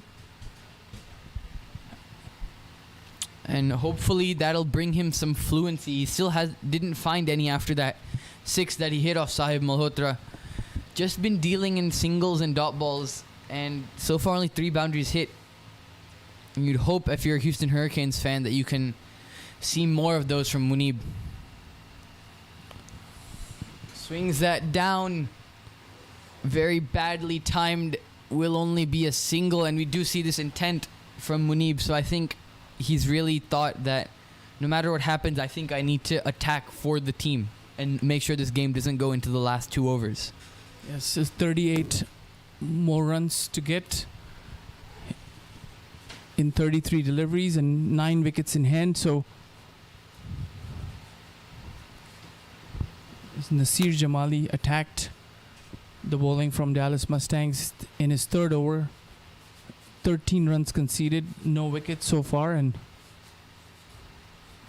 asking rate just hovering between 6.9 and 7.2.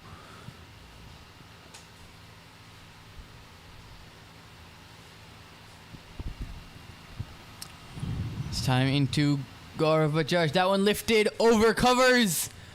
And is that 4 or 6? Look for the umpire's signal. It is a 4. Well played there by Gaurav Bajaj. Looks like he was slightly beaten by the slower ball, but he ended up still checking his shot, getting it in the gap, and a much needed boundary there for Houston Hurricanes. And this over started possibly as well as it could have, bringing that run rate below 6.5 runs and over. And really good adjustment there by Gaurav Bajaj, checking his shot as he got kind of tricked in that slower delivery, but still managed to loft that over the cover fielder inside the circle in the gap. A huge gap between deep extra cover and long off as Nasir comes in, and this one hits Josh, and he's in a bit of bother there. Pain couldn't collect that cleanly. Looks like it got him in between the keeping pads and his thigh, straight on that kneecap. Not fun for the keeper. Looks like he'll be all right. Doesn't seem like he's in excruciating pain, at least. Probably some work for the magic spray. So far, I don't see anybody running in with that spray, and now you see someone from the Dallas camp, but too late, mate. No.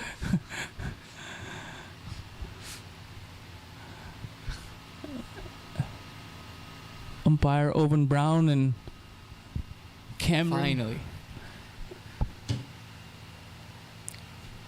It's probably Joshua called him back as he does need some treatment, taking his pads off, and a very good game here by Houston Hurricanes, a much needed game. Houston Hurricanes, like I mentioned earlier, was at a point of make or break in this campaign with 7 games done with 2-5 record and 7 more games to go. They want to show some fight in this weekend, especially against Dallas, who's topping with just 1 loss and played tremendously in this season. And tomorrow, Houston will be playing against Lone Star Athletics, another team struggling with 1-4 record.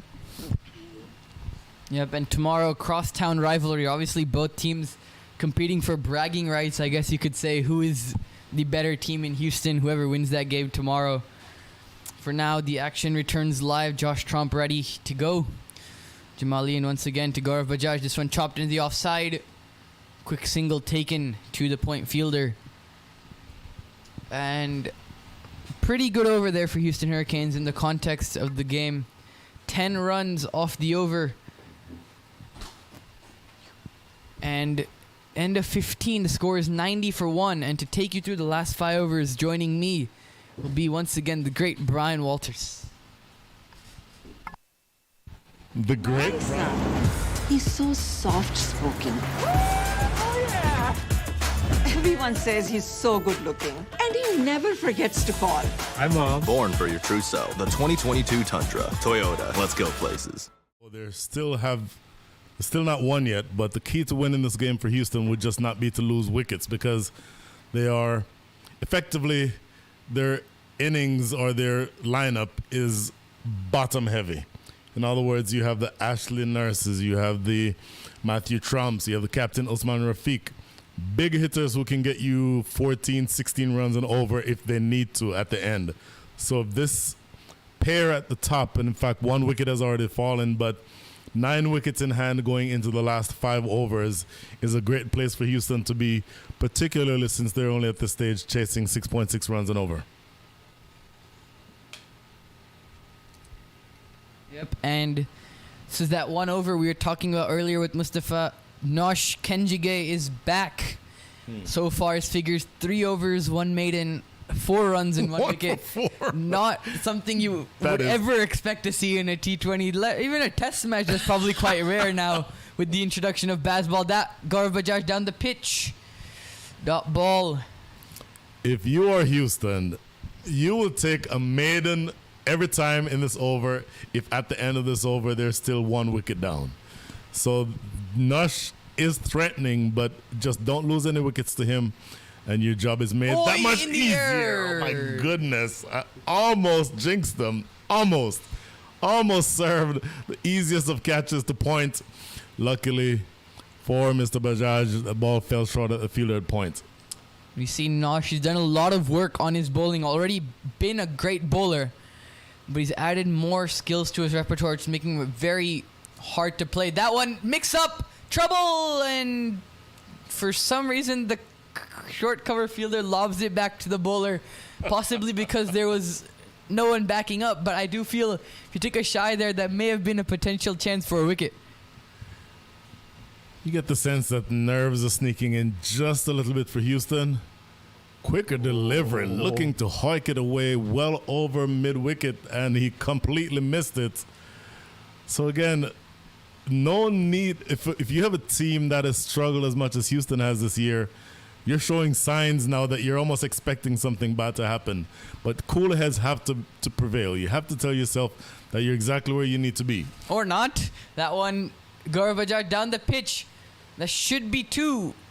It will comfortably be 2, and Nosh just about manages to keep it from going for overthrows. And so far it was 4 dot balls. Even now, 2 runs off 5 deliveries. That asking rate's going almost up towards 8.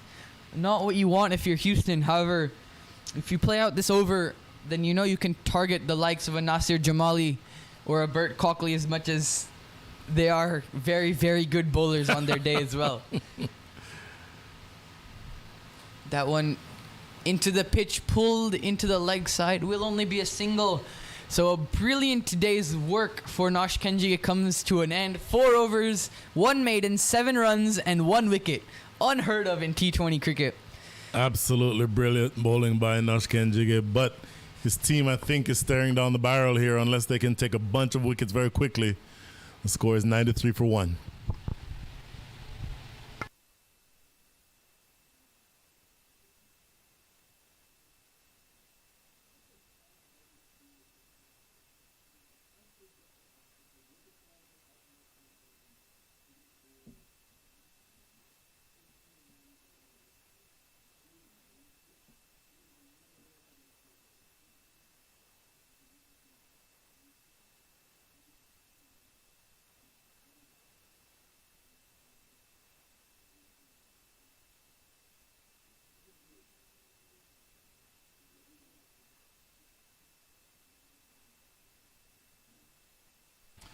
Back at the Prairie View Cricket Complex, Toyota Minor League Cricket Championship presented by Sunoco, with the participating sponsor DAFA News. We're down to the last 24 balls of this match, maximum. We do have Nasir Jamali coming in for another over. Not quite sure if that would have been the call if I was captaining the team. However, I'm not in the playing 11, not in the square. So we'll have to see. Last over that he did bowl went for 10 runs. However, knowing the skills of Nasir Jamali, I wouldn't be surprised if he is here to do a job. Is that one high in the air? Deep mid wicket coming in. One bounce to him. That was in the air for a very, very long time. However, it was almost closer to the bowler than it was to the deep mid wicket fielder running in. It stayed in the air for a long time. I have to say that it appeared that deep mid wicket made the decision pretty early on not to go for the dive there. If you're Dallas, the only way you win this game is by taking wickets. So I would have preferred to have seen him laid out trying to catch that ball. And in the meantime, just looking at Bert Cockley right here in front of us, a short third man. Looks like he was just warming up. So he may be coming on to bowl the next over. This time into Munib. Ooh, it's been called wide much to Nasir. Wow. Disappointment. However, Munib was 2 years early into that shot. Completely fooled by a slower ball. And Jamali still pleading his case to the umpire. I'm not quite sure that it'll do him much good. It will not do him much good. And had there been a match referee here, the match referee would certainly have an issue with Mr. Jamali not just walking back to his mark. Unless, now we see Bert Cockley definitely warming up. So you'd think he would have the pleasure, if you will, of bowling overs 18 and 20. It's again into Munib. That one waits a lot longer, pulled away towards deep mid-wicket. Very well fielded. I'm not sure who it is out there. Possibly Sahib Malhotra. Don't kill me if I get this wrong. Keeps it down to 1. Just another 27 needed from 22. Not a very large target, but not very many balls left to get there. The required rate 7.36. But again, for Houston, having 9 wickets in the hutch is a huge advantage. And you have to get the sense that if you don't take any chances, if you're Houston, this game should be theirs or yours to win. This one into the leg side, running away towards the boundary, will be cut off. Oh, and 2 batsmen almost ran into each other there. Not quite sure what they were doing. We're all safe in the end. Houston Hurricanes really haven't got going much in their innings. I mean, they didn't quite have to. But you'd think comfortably Houston would want to chase this down in, let's say, 16 to 18 overs. I don't think they care anything at all about the number of overs in which they chase this. They just want to get a victory under their belt. That's far and away for me the more important statistic for them. And even if it takes until the very last ball, they've lost so much this year that their priority really is just winning this game. Down the pitch, Gaurav Bajaj. 2 bounces to long off will only be a single. GB doesn't look quite happy with Munib, possibly indicating that he should be running harder between the wickets. And I must say, now looking at it, Munib has been in for almost 17 overs and he's only played 39 balls. Gaurav Bajaj came in 1 down, I believe about the 7th over. And he's caught up to him in terms of deliveries faced. It's remarkable how T20 cricket is. That one in the air, down to long off. 1 bounce, not timed again by Munib. And with that, the 100 does come up for the Houston Hurricanes. However, that asking rate still hovering around 7 and a bit. 100 up. We keep talking about the asking rate. I think the asking rate is almost, if not meaningless, at least means a lot less in this match than it ordinarily would.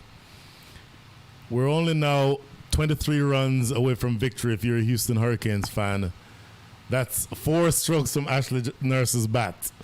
So all you'll need to do is just continue making sure that you score Huge swipe and a miss, and that's completing the over and the spell for Nasir Jamali. No wickets, 4 overs, no maidens, 25 runs yielded. At the end of 17, the score is 100 for 1. If I tell you the easiest way to maximize your tax savings, get bookkeeping done, and having a better financial position in the market is to call 1-800-250-8596. So what are you waiting for? Just pick up the phone and call us now.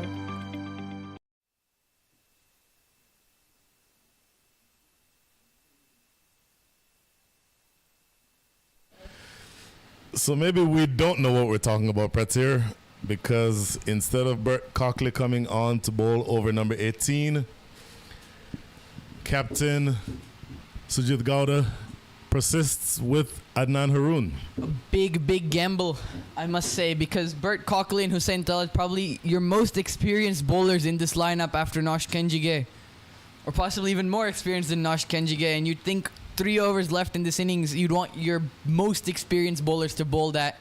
However, at the moment is Adnan Haroon, which I would think if he bowls a good over in this over, and the match goes to the last over, he might also bowl the last over, which again is a very big gamble. I cannot see a spinner bowling the last over of a T20 match. I just can't. I would have to think, of course, what I would think doesn't really mean a lot, because I would have thought Cockley would have been bowling this over. But I think it would be much more difficult. With wickets in hand, it's easier to score off of a spinner than it is a pace bowler. So Adnan Haroon back into the attack. Oh my goodness. I guess we don't know what we're talking about. That shows how much we know. Skipping down the wicket is Muneeb Chowdhury, completely missing, and a clean, efficient stumping completed by Joshua Trump. The second wicket goes down. Is there another twist left in this match? Sohail Tanvir. 100 for 2. Sohail Tanvir seems to be walking in. Wonder if that has something to do with the fact that a leg spinner is bowling. Possibly just tell him, go out, you have 5 deliveries, swing as hard as you can, get us as many as you can. And the way he strikes the ball, 4 hits and this game is done. That is true. At the international level, Sohail Tanvir is essentially a bowler. At this level of cricket, you could certainly consider him to be an all-rounder. Question is, has he been in this situation very much in the last several weeks? The answer to that question is probably no. So you're walking out. You've been sitting there for the last 17 overs. You have loads of experience behind you, but you're now inserted into a pressure situation. And I must add to that, the pitch is not easy to start on. Not easy to bat on at all, but not easy to start on. You have seen. Sohail Tanvir. Immediately you see Cow Corner going back on the boundary. Long on in position, long off in position. Deep square leg. So with that ball turning into Sohail Tanvir, everyone, including the entire team of the Dallas Mustangs, is expecting this ball to go in the arc between long on and square leg. In he comes, first ball, swings across the line. Misses it, all ends up, looked like possibly a top spinner or googly from Adnan Haroon. Very, very well bowled. But Sohail Tanvir has made his intentions very clear from the first delivery. Wow. So expect a little bit of excitement here. We're now 16 balls remaining, still 23 runs to get. Once again, into Sohail Tanvir. Same type of delivery. This one's down to long on. And a brilliant catch taken there by Ali Sheikh. What an absolutely great catch. Sohail Tanvir came in with one assignment. That assignment was to take on the leggy. That assignment lasts for exactly 2 deliveries. 100 for 3 is now the score. And the pressure's building, folks, here. 23 needed from the last 2.3 overs. That asking rate is going almost touching 9, possibly even over 9 after this ball. Asking rate is 9.2. I still think if you're Houston, you have the type of lineup that can withstand this type of situation. Walking into bat appears to be Sacklane Hayter. Okay, I would have put my money on Ashley Nurse walking in next. Or I even think a Fowler. it has everything to do with the fact that Adnan Haroon still has 3 balls remaining in this over. You want, if you had a choice between Haroon bowling to a lefty or a righty, you'd prefer for him, if you're Houston, bowling to the lefty. Yes. So my suspicion, we cannot exactly see the Houston bench right now. I would think there are at least 2 or 3 people padded up. Yep. And depending on who gets out, that tells you who's going in next. And I was saying before that ball, or when Soil Thunder came in, it's not easy to start on this pitch. Yep. And we see more of that right now. And if you know anything about Sacklane Hyder, is that he knows how to play funky. And immediately we see deep fine leg, I do believe we call that, going out on the boundary. Yep. And looks like mid-off is coming in. And then we have a guy, I'd say almost a deep backward point. It's a really interesting field. I think it's representative of the fact that Sacklane Hyder loves to play sweep shots, both conventional and reverse sweep. So that's why the protection is out there, deep backward point and deep fine leg. But he is facing a very wily bowler here in Adnan Haroon. Haroon bowling right arm over the wicket, bowling leg spinners. We've seen already he has a decent flipper and a decent googly. So this will not be easy. And Houston, after having looked comfortable for the last 10 or 15 overs, is all of a sudden struggling to close this game out. And if you're Sacklane Hyder, you know how to play funky. That's how you know how to play. That's how he plays. So everyone knows this. Adnan Haroon plays with him locally in Houston. And surely at this point, Sacklane Hyder won't do anything other than play funky. That is what I see him doing on this ball. I see either a switch hit or a sweep coming. Switch it is. You called it. Reverse sweep down to deep point. Only a single taken though, so boy, 22 runs needed in the last 14 balls of this innings. This is not easy, folks. Houston with 7 wickets in hand, but they absolutely need to get a move on here. And it looks like, as of now, that gamble has played off, going with Adnan Haroon to bowl the 18th over. And I do believe the way he's bowled this over. I'm going to say it again. It looks like he may be bowling the 20th. And in it, to Gaurav Bajaj, this one just chopped into the offside. A bit of a misfield. Only a single given and a very, very good over. Only 2 runs conceded of the first 5 deliveries. 1 ball remaining. What does Sacklane Hyder do here? Since you appear to know exactly what's in his mind, Pratir, what is he going to do here? I think it's a switch hit coming again. I don't see anything other than that. Well, there's a short third man. If he does a reverse sweep, it certainly goes in that direction if it's fine enough. If it's not fine enough, there's protection in the deep at deep backward point. He might try to go over covers with the switch hit. It's outrageous. It's outrageous for sure. It's outrageous for sure. No way. There is no way he would pull that off. However, if you go back to the games from last year, the exact same situation Sacklane Hyder was in. They know exactly what you're talking about because now the fielder is dropping back at deep cover. Oh, he might try to go over fine leg, you know. This changes it. Last year he hit Ali Sheikh over covers for 6 to win the game. That's exactly where he tries to go, and a brilliant diving stop by short fine leg. Only a single. Wow, what a great over. Absolutely brilliant over by Adnan Haroon. 3 runs from that over and 2 wickets. What a great over in the context of this game. Houston is 20 runs shy of victory. Even I can do that math. They need 10 runs and over from the last 2. And who is bowling over number 19? It is not Bert Cockley. Surely it's Hussein Talat. It is Hussein Talat. That's a bit more logical, in my opinion.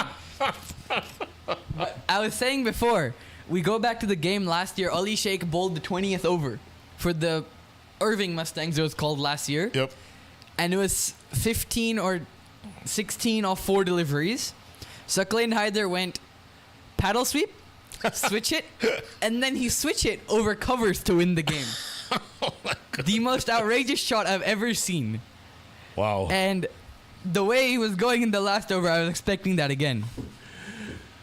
Boy, everything to play for here if you're Houston. They cannot afford to lose this game. Dallas, who I think comfortably was behind for the last several overs, has now roared back into this game. Honestly, at this point, I would not want to be forced to take a winner because this game could go either direction. Hussein Talat, 3 overs so far, none for 14. So his economy rate is about 4.7. He would absolutely take an over now where he only conceded 5 runs. And this last, or the second to last over, the penultimate over of the innings, is always such an important important over in any T20 match, particularly one that's coming down to the wire as this one is.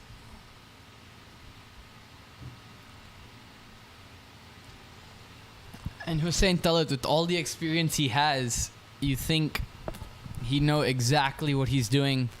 We see a very interesting field. Mid-off inside the circle, we have, if I'm not mistaken, a guy at deep covers, deep sweeper, and then we have a guy at, it's almost if you take gully and you put him all the way back on the boundary.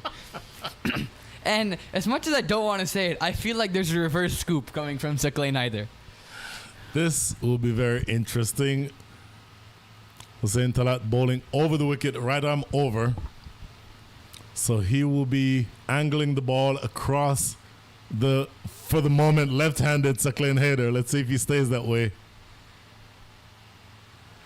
Oh, pulled massively. There's a man out there. Do they come back for 2? They do come back for 2. The throw is to the non-striker's end, and he's not out. Oh, desperate dive there by Gaurav Bajaj, and a much-needed one. 2 runs gets Saqlain Haider back on strike. And when he dove, it looked more in desperation, but with the height of him, he managed to cover just enough ground to get in. Honestly, a stronger throw would have had him by a couple of yards. Throw not the strongest from the outfield. Luckily for Houston and for Gaurav Bajaj, he gets to stay there. And Saqlain Haider, who's striking it at the rate of 133, 4 runs from 3 balls faced, is back on strike. Let's see if he goes traditional again. Mid-off inside the ring. Switch, he goes! Switch! Pass mid-off, and it's cut away by great mid-off. piece of fielding.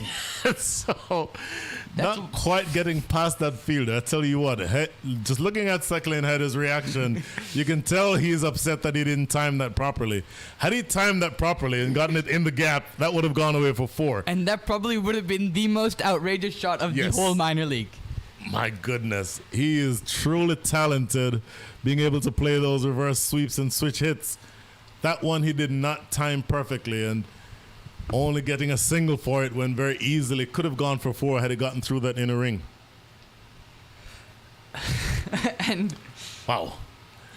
To put this into perspective, you have the fastest bowler of the Dallas Mustangs, the most experienced bowler, and you have Saqlain Haider, left-handed batsman who's trying to switch hit, turn into a righty and hit him over what mid-off would be. This one, Gaurav Bajaj swung into the leg side. Should only be a single, will only be a single. Good strong return there from the deep. Wow. Adnan Haroon down there doing the cleanup work. So 3 balls bowled, 4 runs scored. What a great over this is. The penultimate over again. One of the most important overs in any chase. The captain generally gives this over to the bowler who he thinks is least likely to concede runs.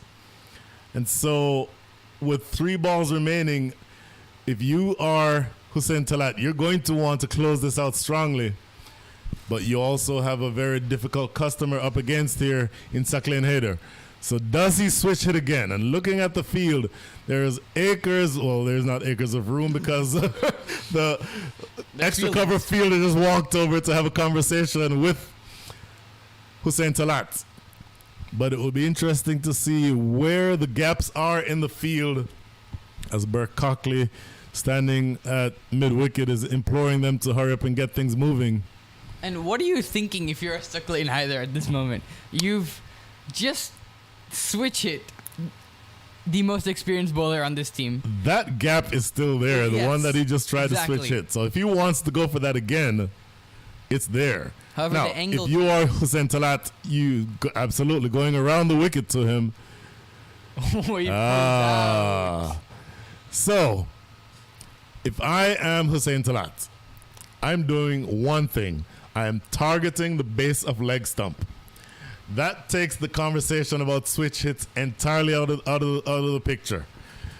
And I think if you want to sort of put yourself in the position where your team is successful here, to have a batter who is switching and reversing, just target the base of leg stump, which is what he should be doing here. That was very much there to be hit. A high full toss. Don't think it's quite going to be a no ball. And no. Sakleen Haider can do no more than just chop it in the offside. In fact, I think that's exactly what he was trying to do to bowl that toe-crushing Yorker. Got it too full, ended up being a low full toss. But sometimes one of the most difficult deliveries to score off is a low full toss. Look at this, Pratir. There are 2 balls remaining. Only 5 runs have been scored in this over so far. These next 2 balls, I'll just go ahead and say it, I think are the 2 most important deliveries of the Houston Hurricanes season. Forget the game. Ooh. This season, they need at least 6 or 8 runs coming from these next 2 balls. Otherwise, it makes things that much more difficult to score the number of runs needed to win in the last over. And if you're Gaurav Bajaj, swing and swing hard. And you hope you hit that ball. You see more changes in the field.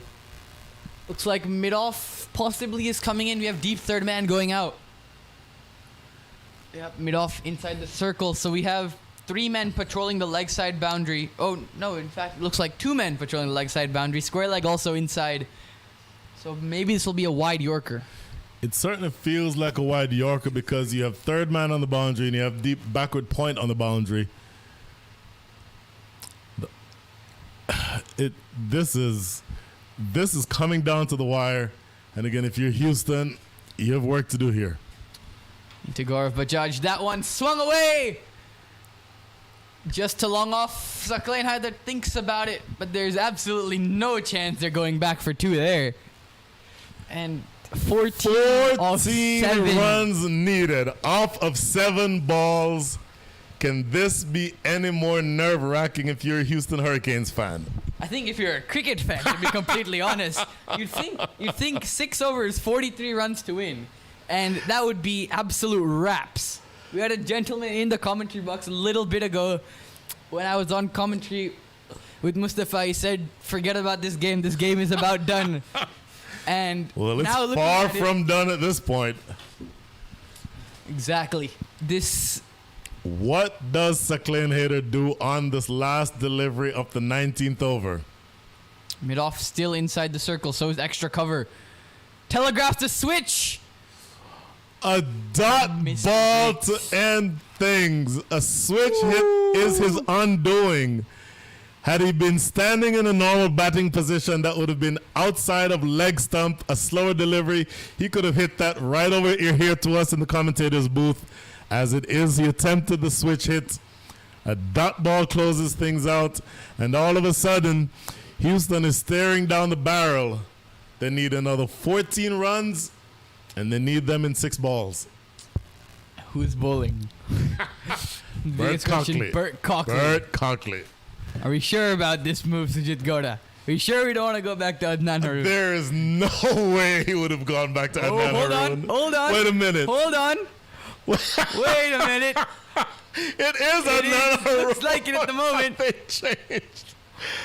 You have got to be kidding me. Bert Cockley had his cap off, was getting ready to mark his run up, and all of a sudden he puts the cap back on, and Adnan Haroon has the ball in his hand. Oh my goodness, what a bold move this is. Brave, let alone bold. Brave. There's not enough adjectives to describe this move at the moment. We saw Bert Cockley was just about to start taking his run up. They said, wait, hold up, mate. I get the spinner back on. And amazing. Adnan Haroon has bowled 3 overs and conceded 13 runs, 2 for 13. His last over, pressure-packed 18 over, went for 3 runs. So there is no question that he has the caliber needed to be able to pull things back here and prevent Houston from scoring the 14 runs needed for victory. But how much of a roll of the dice is this? Here we go. First ball, Gaurav Bajaj down the ground! And that has cleared the ropes! Whoa, this gamble. It's a big gamble. We were talking about it earlier. And the first ball is disappeared. First ball out of the screws, 6 runs over long off. And that switches all of the pressure back onto Dallas. That one stroke makes all the difference in the world. Now they need 8 from 5. Here we go again. Again into the leg side, swung away. And the catch is taken. The moment that went off the bat, I thought it was sailing over the boundary. Possibly just held up in the wind, and Gaurav Bajaj is gone. 8 of 4 deliveries needed, and the batsmen switch over. I do believe Saqlain Haider, and we see the big man Ashley Nurse coming in. Boy, if this chase is going to happen, it is going to happen with this pair at the wicket. I don't think they can afford to lose any more wickets. Huge start to the over on that occasion from Gaurav Bajaj. He holds out in the deep, but Ashley Nurse, the big man from Barbados, is walking in to join Saqlain Haider. You know Saqlain Haider already has intentions of evil, let's call it evil intentions. This pair is going to have to do it for Houston. And how much deja vu do you think this Dallas Mustangs team would be in? This is the exact same situation, barred a few runs either way, that Dallas were in, Houston Hurricanes were in last season when they went to Dallas late in the season. And again, same situation, Saqlain Haider and a new batsman at the crease. Spinner bowling the last over. 8 of 4 deliveries, and Saqlain Haider will be on strike. Not Ashley Nurse. Saqlain Haider will be on strike. Wow. So you have to wonder, where is he going? So let's look at the field. Deep backward square leg. There is deep mid wicket. There is long on, and they would not leave long off open, would they? And there is a sweeper, just one sweeper at backward point. Is there? It's kind of hard to tell. There's 2 fielders out there. Yeah, looks like it. 2 fielders out there in inside. the deep. So mid-off is inside the circle. How often do you see that? We are rolling the dice well and truly here. Well, if you're Saqlain Haider, what do you do? Do you go over short fine, or do you clear that boundary? Let's see where he goes. Oh, he goes for the switch, and it is 1 bounce. Wow. To that fielder out there. And I'm not sure what you call this, but Ashley Nurse is on strike. Possibly just what the Houston Hurricanes wanted, to be honest. Ashley Nurse is on strike with 7 runs required from 3 balls. Oh my goodness. Your heart is pounding if you are a Houston Hurricanes fan. Very frank. If you are the bowler, knowing that you are bowling to the best finisher on the Houston Hurricanes, boy, everything to play for here. And if I'm watching from outside, Ashley Nurse, first of all, he's going to swing as hard as he can. If he connects, that ball is going to fly over our box. If he doesn't connect, the ball is straight up in the air, and it's a wicket. Here we go. Entertainment, folks. Entertainment. Into Nurse. First ball swings. Wow! Deep mid wicket. Wow! Another wicket goes down. Ashley Nurse holds out to cow corner. Very deflating development here if you're a Houston Hurricanes fan, because one delivery has resulted in the loss of your biggest hitter. Still 7 runs needed. Now only 2 balls remaining. Oh my goodness. And now I think the equation becomes the simplest it's been all game. For the Houston Hurricanes, it's either 2 boundaries. No, it's just 2 boundaries, regardless. 2 boundaries, a 6 and a 4, or 2 4s, or a 4 and a 6, or 2 6s. However you want to get it, it's 2 boundaries. Well, they crossed on that delivery. So Saqlain Haider is back on strike. Captain Usman Rafiq has walked in. He is now going to be looking on for the time being at the non-striker's end. Boy, this is going to be an interesting several seconds. Saqlain Haider, of course, tremendous batter, of course, has all of the sweeps and reverse sweeps and switch hits in his repertoire. Surely he won't go to that switch again. There is no way. Surely not. Okay, I've literally gotten everything wrong in the last few minutes, so don't listen to me. But I would have to think that what the coaches would have said, keep your head still, target your delivery, and drive through the line. I would have to think that it would be a ball on the fuller side, and I would have to think that he would be looking to hit down the ground. But that's just me. Saqlain Haider might have a completely different mindset. Let's see what he does here. Entertainment, folks. That word keeps coming up. Goes on the sweep, hit in front of the stumps. Umpire not interested, much to the dismay of both keeper and bowler. And look at this. With a leg by having been conceded, there is 1 delivery left, the cleanest of equations. 1 delivery, 6 runs. Swing as hard as you can. Anything less than a 6 here, and the Dallas Mustangs hold on to defend a well below par total. And let me point out something, Brian, before we start.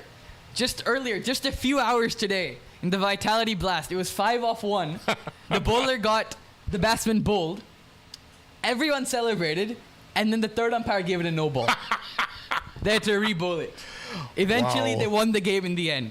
However, 6 off 1. If you're Adnan Haroon, bowl a legal ball. That's the first thing. And the second thing, whatever you do, do not concede 6. Wow. They'll take a 4. Usman Rafiq, his only job is to hit a 6. That's his only job. All the way down to the final ball. Everything to play for on this delivery from Adnan Haroon. Down he goes! Did not get it. Nowhere near. Wow. And Houston Hurricanes have fluffed a chase of 123, folks. 6 and over chase. Wow. What a crazy game of cricket we've had today. Absolutely amazing. A score that we thought was well below par. The Dallas Mustangs end up defending it. They win the game by 5 runs. Oh, what an absolutely tremendous cricket match. Looking at the scores, the Dallas Mustangs, again, I think it was an undercooked score. The high score there was was Sujit Gowda with 31 and Nushkinjige 27. And the bowling figures, Sohail Tanvir, Matthew Trump, and Usman Rafiq all with 2 wickets each. I thought they bowled very well. I thought they did well enough to win. But when Houston came to the wicket, even though they started out well, the top 3 scored 20, 35, and 46. But after that, these results tell the story. Sohail Tanvir 0, Saqlain Haider 7, Ashley Nurse 0, Usman Rafiq 1, And there is your match, folks. And I'd like to point out one thing. Out of that, not a single person has struck above 110. The top three, both the openers, were striking at below 85 and 77 respectively. Gaurav Bajaj, 110 striker. This is a T20 game, folks. Wow. 120 balls, and the name of the game is sixes. Absolutely amazing. Absolutely amazing. Well, tremendous match here. If you're a Dallas Mustangs fan, your team pulled one out of the fire. If you're a Houston Hurricanes fan, you are dejected and a well below par season continues going in the direction you don't want it to go in. So that is the end of the game here from the Prairie View Cricket Complex in Prairie View, Texas. We are signing off, and join us again tomorrow from Prairie View, where we will have another exciting match between the Houston Hurricanes and the Lone Star Athletics. For now, Brian Walters signing off from Prairie View. Good night.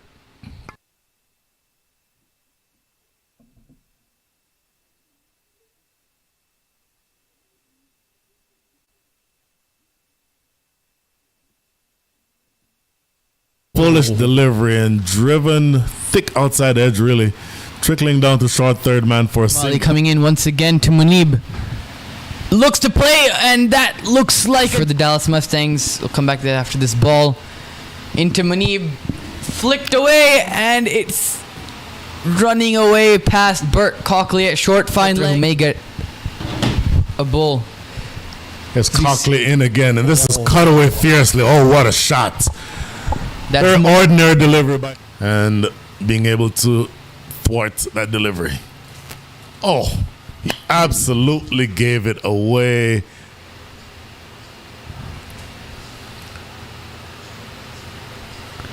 Huge hit into the outfield, goes all the way for... Yep, he's tall. One we haven't seen before, leg spinner. That first ball, Munib looks to go... Into Munib once again. This one full. Munib swings it away towards the leg side. Or that is Gaurav Bajaj. And Rafiq still to come. And this one goes all the way to the boundary. No chance for the fielder, and that's... It's time into Gaurav Bajaj. That one lifted over covers. And is that... A spinner than it is a pace bowler. So Adnan Haroon... Yeah. Back into the attack. Oh my goodness. I guess we don't know what we're talking about. That is this. Here we go. First ball, Gaurav Bajaj down the ground. And that is... Now they need 8 from 5. Here we go again. Again into the leg side. Swung away. And the catch is taken. Entertainment, folks. Entertainment. Into Nurse. First ball swings. Wow! Catch is taken at deep mid-wicket.